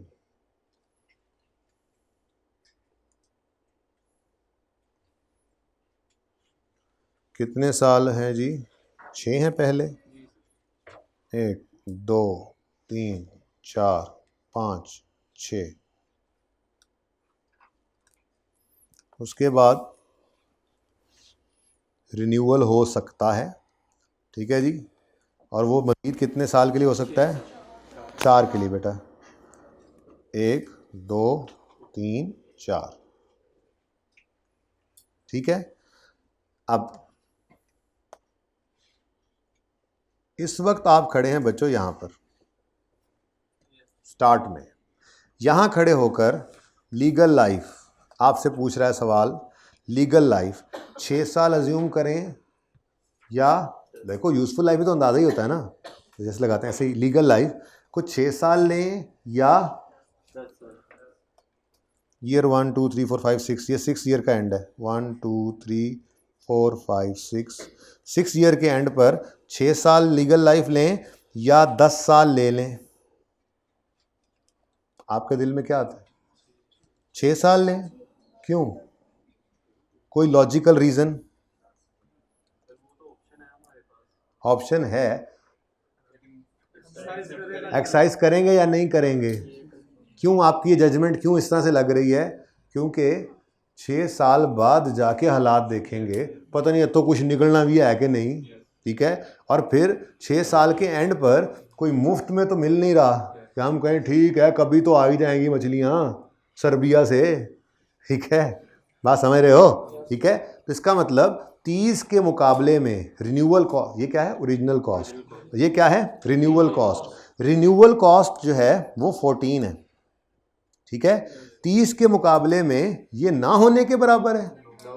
अच्छी खासी cost है, आप लोग सोच में पड़ गए थे, ठीक है। तो जो कॉस्ट इनकर करना छठे साल के एंड पे for the purpose of renewal for next 4 years, आपको सोच में डाल रहा है ना, ठीक है, ये रिन्यूअल कॉस्ट मिनिमल नहीं है, ये मिनिमल नहीं है, ठीक है। एक कॉन्सेप्ट है, स्टैंडर्ड ने ना कोई परसेंटेज नहीं दी, कोई अमाउंट नहीं डिफाइन, उन्हें सिर्फ ये कहा है कि रिन्यूअल कॉस्ट अगर मिनिमल है तो रिन्यूअल पीरियड को भी आज ही ऐड करके सोचना। लेकिन मैंने आपको वो बात ही पहले नहीं की, बल्कि मैंने आपको प्रैक्टिकल सिनेरियो में खुद डाल दिया। मैंने कहा जी 30 का आज लाइसेंस लिया है, 6 साल बाद ये 14 का मिलेगा, रिन्यू होगा मजीद 4 साल के लिए, तो बताओ क्या करोगे? तो भाई आप सब डामाडोल थे, कुछ कह नहीं सकते जी, हो सकता है रिन्यू करा लें, हो सकता है रिन्यू ना कराएं, ये तो छठे साल के एंड पे ही जाकर सोचेंगे। बड़ा इंपॉर्टेंट कॉन्सेप्ट है, ध्यान रखना है। आसान, लेकिन ना समझ आया तो फिर, ये बात समझ आई? अब सिनेरियो 1 जिसमें आपकी ये रिन्यूएबल है फॉर 4 ईयर्स, ठीक है, कितने पर? Eight 14 million. तो ऑप्शन 1 के अंदर आप लीगल लाइफ क्या लोगे? 6 साल। आप अगले 4 साल को नहीं कंसिडर करोगे आज, ठीक है। तो ये देखो option 1, legal life is 6 years as renewal cost is as renewal not at minimal cost. समझ आती है बात? कोई मसला?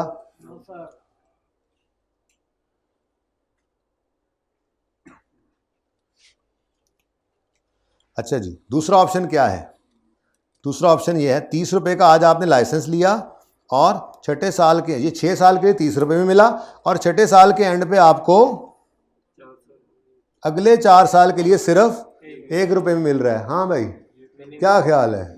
आप कहोगे कख भी ना आए यार, 1 रुपया दे के तो कर ही लेंगे हम, ठीक है।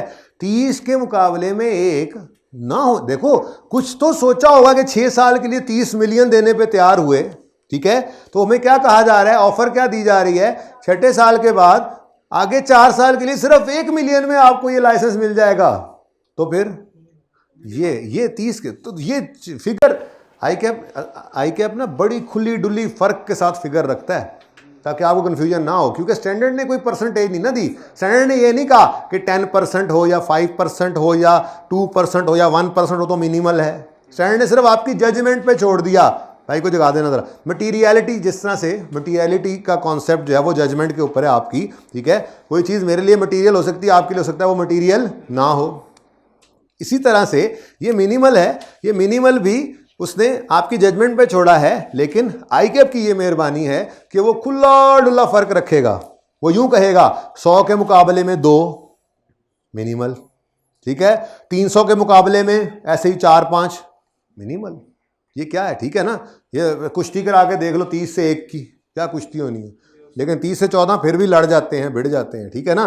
तो ये फर्क आपको नजर आएगा उसकी फिगर्स के अंदर, ठीक है। तो अगर रिन्यूअल कॉस्ट मिनिमल है तो आप आज ही खड़े होकर क्या कहेंगे? 6 नहीं, पूरे 10 ही। ऐसी सूरत में 7वां 8वां 9वां 10वां साल भी हम यहीं पे हैं, हम नहीं जा रहे कहीं, हम नहीं जा रहे कहीं। 1 मिलियन देकर अगले 4 साल हम तो जरूर लेंगे इंशाल्लाह, ठीक है। तो ऐसी सूरत के अंदर देखो ऑप्शन 2 है, तो legal life is 10 years as renewal cost is at minimal. बेटा ये तो वैसे असूली तौर पे एक सवाल वैसे 7A क्वेश्चन करवाना है, उसमें ये यहीं पे आज तो 6 तक करके छोड़ देना है। ये 7 और 7A देख रहे हो, इनमें वैसे ये कॉन्सेप्ट पड़ा है बाय द वे, तो कहो तो तब तक रुक जाए, कल करना है, वैसे कल करना है वैसे छुट्टी वाले भाई। लेकिन वैसे थोड़ा सा बता देता हूँ, जब हम इधर जाएंगे ना, ठीक है, इधर जाकर हम इस 14 रुपए की भी एंट्री कर सकते हैं अगर हम उस दिन फैसला करें कि हमने ये रिन्यू कराना है, डिफरेंट होगी थोड़ी सी। और अगर आज ही इरादा कर लिया है ना, तब भी ये 1 रुपए की एंट्री आज नहीं कर सकते, क्योंकि आज तो पे नहीं किए, फिर छठे साल में जाके ही इस 1 की एंट्री करेंगे, लेकिन वो एंट्री जरा मुख्तलिफ होगी। आज क्यों लायबिलिटी बनाए? किसने कहा है? किसने कहा लायबिलिटी है ये? तो पे भी तो करना ही है। नहीं, अगर मैं 6 साल के एंड पे ना रिन्यू कराऊं फिर तो फिर लाइफ क्यों बढ़ाई? तो लाइफ बढ़ाई है, सोचा है कि करूंगा, यहां पे नहीं करूं फिर लाइफ भी ना बढ़ाए तो लाइफ बढ़ा रहा हूं कि मुझे लग रहा है कि मैं इसको कर लूंगा। तो फिर इसको भी लाइबिलिटी तो तब है जब ये कोई मेरे ऊपर बाइंडिंग हो जाए कि मेरी इस सोच की वजह से। एक IS-37 के अंदर ना एक कॉन्सेप्ट हम पढ़ेंगे, IS-37 है लाइबिलिटी कब बनती है। उसमें ना एक ना बॉटम लाइन में एक आप लोगों को स्कूल बताया जाता है बच्चों को कि भाई आप ये देखो, आज बिजनेस बंद कर दो तो क्या आप ये 1 रुपया अवॉइड कर सकते हो? मेरा सवाल है, अगर आप यहां खड़े हो, बिजनेस बंद कर दो, क्या ये 1 रुपया दे के बंद करोगे? तो फिर ये लाइबिलिटी नहीं है, इस दिन भी खड़े होकर नहीं है। आप तो इस दिन की बात कर रहे हो, बात समझे हो? लाइबिलिटी के लिए उसूली बात क्या है? वैसे यूज तो IS-37 में होना है कॉन्सेप्ट, लेकिन चलो आज आगे बात तो कर लेते हैं। लाइबिलिटी होने के लिए जरूरी शर्त क्या है? आप जिस दिन खड़े हो उस दिन बिजनेस बंद कर दो तो क्या वो अवॉइड हो सकती है? अगर ऐसी चीज है तो वो लाइबिलिटी नहीं है। फिर लाइबिलिटी वो है कि अगर आप बिजनेस बंद भी कर दो तो आपके गले पड़ी हुई है, ठीक है? तो ये लाइबिलिटी हो ही नहीं सकती। सादा बात वैसे तो कही थी कि 7 और 7A तक वेट कर लो, लेकिन आपने नहीं किया। अगर 14 होगा तो इस दिन एसेट बनाओगे, और अगर 1 है तो उस दिन जाके एक्सपेंस आउट करोगे। ये अब वहीं पे बताऊंगा जब 7 और 7A करना है, इसकी बात मजीद ना करें। फिलहाल मेरा फोकस है इस बात के ऊपर कि हमने 6 कब लेना है और 10 कब लेना है लीगल लाइफ को। इस दिन खड़े होके ना 14 रुपए की एंट्री करनी है, वो तो वैसे ही नहीं करनी ना, 6 ले लिया, ना 1 रुपए की एंट्री करनी है। वो कब करनी है? वो इस दिन करनी है। और ये वाली एंट्री 7 और 7A में हम कल कर रहे हैं इंशाल्लाह, दोनों सूरतों के अंदर। 14 वाली सिचुएशन में भी करेंगे, 1 वाली में भी। इसलिए इस एंट्री को फिलहाल सिर्फ इतना कि 1 रुपए की एंट्री नहीं होनी। सादा अल्फाज में समझा रहा हूं, क्योंकि हमने ये 1 रुपया पे ही नहीं किया। जब पे नहीं किया तो कोई एंट्री नहीं होनी। फिलहाल सिर्फ फोकस मेरा किस पे है? आज खड़े होकर लीगल लाइफ 6 साल लूं या 10 साल? अगर रिन्यूअल मिनिमल है, लाइक ₹1 अगेंस्ट 30, तो मैं आज ही खड़े होकर कहूंगा इंशाल्लाह 10 साल इस्तेमाल करेंगे। हो सकता है तब तक इरादा बदल भी जाए भाई, ठीक है, लेकिन आज यही अंदाजा है कि 10 साल इस्तेमाल करेंगे। और अगर मेरा आज खड़े होकर मिनिमल नहीं है रिन्यूअल, तो मेरा इरादा भी उसी दिन बदलेगा या बनेगा, वो उसी दिन देखेंगे। आज लीगल लाइफ कितनी लेनी है? 6 साल, ठीक है जी। क्या नहीं? हाँ नहीं करेंगे। कोई पे किया आज? 1 पे किया? कोई नहीं ना पे किया, ठीक है, थोड़ा सा वेट।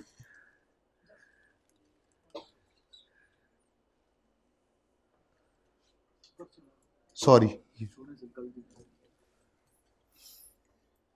अभी इसको तो पक्का कर लें। जैसे क्वेश्चन नंबर 6 है, इसमें फिर इसी की प्रैक्टिस है, जरा चेक करो।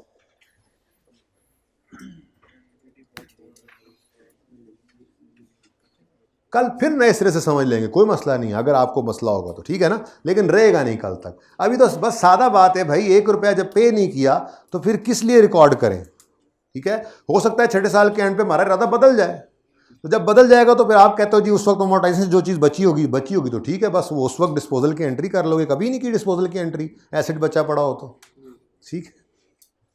उस दिन गेन लॉस इकट्ठा आ जाएगा, जो एक्सपेंस नहीं रिकॉर्ड हुआ था वो इकट्ठा लॉस बन जाएगा। जो भी होना है वो उस वक्त हो जाएगा, कोई मसला नहीं, ठीक है।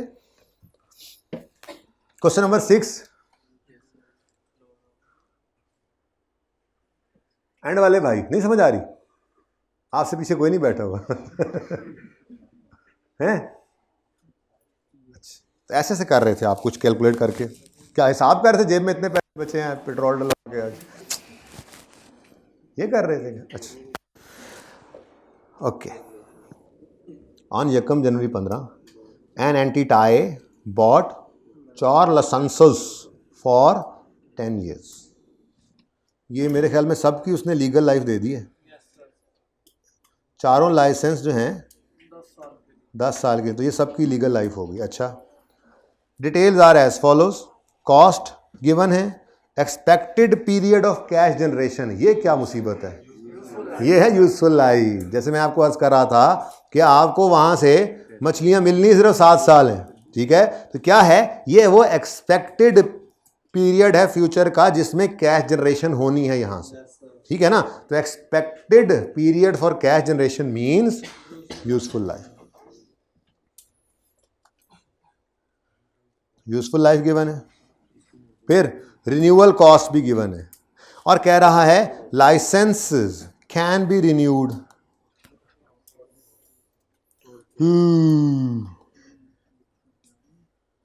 छुपा दी छुपा दी छुपा दी छुपा दी। अच्छे तरीके से मिटाते हैं ताकि फिर यहीं पे सॉल्व कर लें।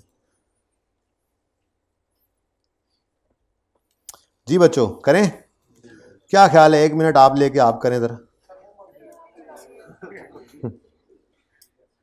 जल्दी करें।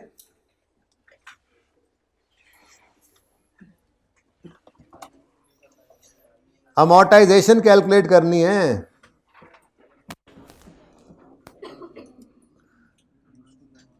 देखो हमने पहले तो शॉर्टर ऑफ लेना होता है यूजफुल लाइफ या लीगल लाइफ के अंदर एक नई मुसीबत भी हमने आज पढ़ ली, रिन्यू हो सकती है, और इस सवाल में है भी सही।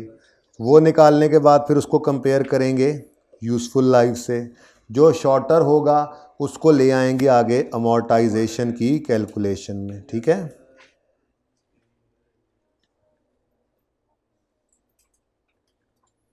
आज कुछ पढ़ा ही नहीं है। लो भाई, कौन कौन से हैं? ए बी ते सी डी।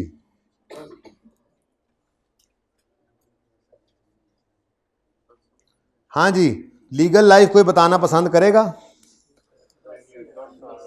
लीगल लाइफ जो है वो 10 साल है, लेकिन इसमें रिन्यूअल है। अब रिन्यूअल 5 साल का है तो इसका मतलब लाइफ 10 साल भी हो सकती है, 15 साल भी हो सकती है। आज खड़े होकर अगर सोचें 15 साल कब लेंगे लाइफ, लीगल लाइफ? जब रिन्यूअल कॉस्ट बिल्कुल cost of licence original cost के मुकाबले में मिनिमल हो। ठीक है, 1 बाय 1 देखते हैं जी। ये देखो ए के बारे में, भाई 10 साल तो लीगल लाइफ है ना, वो तो है। ठीक है, और ये इसके लिए हमने 500 रुपये पे भी कर दिए हैं, लेकिन रिन्यूअल कॉस्ट मिनिमल नहीं है। 80 मिलियन कोई छोटी कॉस्ट नहीं है। ओ भाई, ओ लैया वाले, 80 मिलियन मेरे तुम्हारे लिए कोई छोटी हो, किसी और के लिए होती होगी। ठीक है, हम इसको क्या कहेंगे? ये मिनिमल कॉस्ट। क्या आज ही खड़े होकर देखो ना, तुम कहीं और फिर रहे थे, अब इधर देखो, मैं ये बात कर रहा हूँ। हमने 500 मिलियन दे के 10 साल के लिए एक लाइसेंस लिया है। ठीक है, हमें कहा जा रहा है मजीद 5 साल के लिए 80 मिलियन मिलेगा। हमने कहा हम क्या कह रहे हैं? और 80 मिलियन अच्छी खासी अमाउंट होती है भाईजान, देखेंगे 10 साल तो गुजरने तो बड़ा अरसा है, तब की तब देखी जाएगी, तब की तब देखी जाएगी।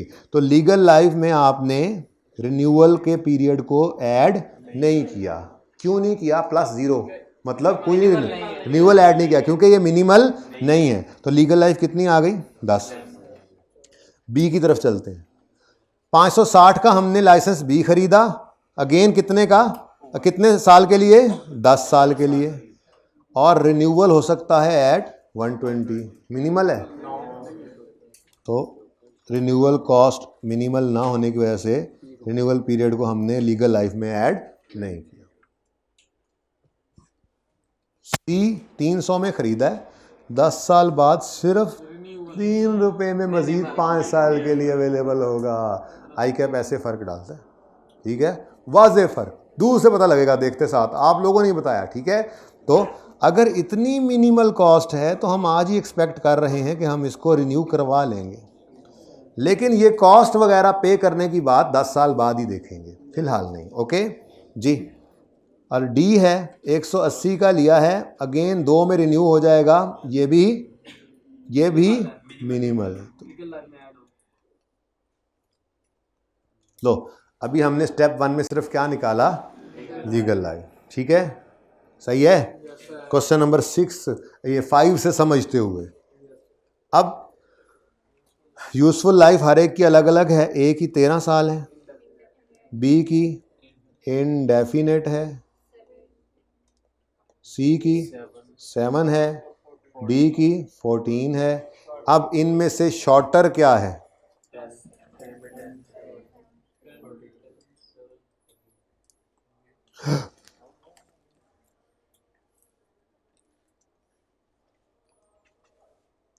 चलना यार, गुस्सा ना करना भाई जी। शॉर्टर 10 ये यूज़ करेंगे for amortisation. Shorter indefinite shorter होता है या 10? इंडेफिनेट का तो पता जो नहीं है जी, इंडेफिनेट का तो पता ही नहीं है, तो फिर शॉर्टर क्या हुआ? क्योंकि इंडेफिनेट हो सकता है इससे ज़्यादा इससे कम हो, लेकिन वो कह रहा है हमें पता ही नहीं है, ठीक है, तो बस फिर यही शॉर्टर है। 10 15 और 7 में से 7, 15 और 14 में से, यानी कि जहाँ लीगल लाइफ में इंक्रीमेंट डाला भी है हमने, वो यूज़ कोई नहीं हुई फिर, ठीक है ना, यूज़फुल लाइफ हो रही है। अब अमोर्टाइजेशन की बात करें तो ए की कॉस्ट है 500, तो 500 को डिवाइड करोगे 10 से, कितना आया? उसके बाद 560 को डिवाइड करोगे 10 से, उसके बाद भाई 303 नहीं लेना, लाइफ 15 साल ले ली है, लेकिन इस 3 को अभी इंशाल्लाह कल इसकी एंट्री करेंगे, फिर समझ आ जाएगी जी। 300 डिवाइडेड बाय 7 43, उसके बाद 100 तो सी डिवाइडेड बाय 14,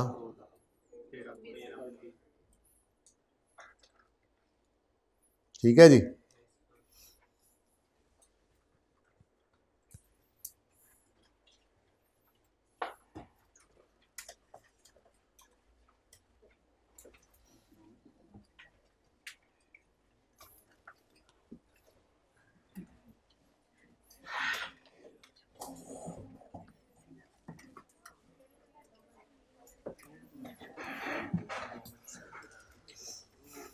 अच्छा जी, अब होमवर्क में 2 सवाल हैं।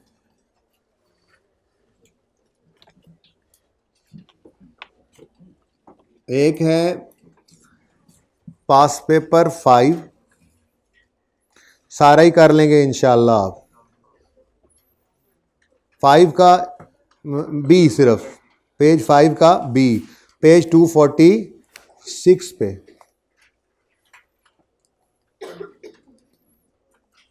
पहुंच गए सब? Rise in international in the lights of फुप्पो जी के स्टैंडर्ड्स एक्सप्लेन। ओह छुट्टी वाले, हम एक्सप्लेन करेंगे कल, अंग्रेजियां लिखेंगे, अंग्रेजियां मैं डिक्टेट कराऊंगा, आप नहीं करेंगे, कर अब नहीं करूँगा, अब मैं आज वाला भी नहीं करूँगा, मुझे तो समझ लग गई है कि घर बैठे क्यों हैं। मैं अभी जाके कहता हूँ सर अदनान से भी कि बंद करें ये काम अब हम, क्योंकि बच्चे, इसीलिए हम रोज़ बैठ के सोचते हैं बच्चे आ क्यों नहीं रहे, पता नहीं, बच्चे एनरोलमेंट्स होती है ना, अब बच्चे आ क्यों नहीं रहे, अब पता लगा है क्यों नहीं आ रहे। जी जी, पहला हफ्ता क्यों है पहला हफ्ता, कर लेते हैं सेट आपको। अच्छा हो जाएगा ये इंशाल्लाह। लंबा चौड़ा सवाल आपको लग रहा है, 11 मार्क्स का सवाल आपके लिए इंशाल्लाह कोई आपके सामने ठहर नहीं पाएगा इंशाल्लाह। उसके बाद क्वेश्चन नंबर 17, हाँ पास पेपर ही चल रहे हैं, अपना लेवल तो चेक करो। Page 253, following transactions pertain to amused limited. ये 10 मिनट में हो जाना था वैसे डिस्कस, लेकिन चूंकि आज जुमे है, प्लान में आज वैसे ये था मेरे डिस्कशन, तो चलें आप पहले आप आइएगा, अंग्रेजियाँ अपने तौर पे पुट्ठियाँ सीधियाँ लिख आइएगा, कल डिस्कस करने का और फ़ायदा होगा, ठीक है। इसमें देखो क्या लिखा हुआ है, इसमें भी एक्सप्लेन करना है, ठीक है। इधर देखो, ये डेवलपमेंट स्टार्टेड डेवलपमेंट, दूसरे में acquired a plant with indefinite life, old equipment वापस किया, ये एक्सचेंज की ट्रांजैक्शन है। गवर्नमेंट ग्रांटेड अ लाइसेंस, ये तीनों चीज़ें, ये एक्सचेंज की ट्रांजैक्शन, ये गवर्नमेंट ग्रांट, और ये जो पहले पड़ा हुआ है इसके अंदर वो भी आपका कॉन्सेप्ट आ जाएगा जो आज डिस्कस किया हमने, अमोर्टाइजेशन और इम्पेयरमेंट वाला, ठीक है। तो ये एक अच्छा सवाल था जिसमें आज का पढ़ा हुआ सारा डिस्कस हो जाना था, हम एक्सप्लेन करते तो, लेकिन जुमा की वजह से हम इसकी डिस्कशन को भी होमवर्क पे रखते हैं। तो क्वेश्चन नंबर 5 तो आपको होमवर्क था ही, ये 17 भी होमवर्क है, इंशाल्लाह कल इसको डिस्कस करेंगे, कल होगी मुलाकात इंशाल्लाह। अल्लाह हाफ़िज़।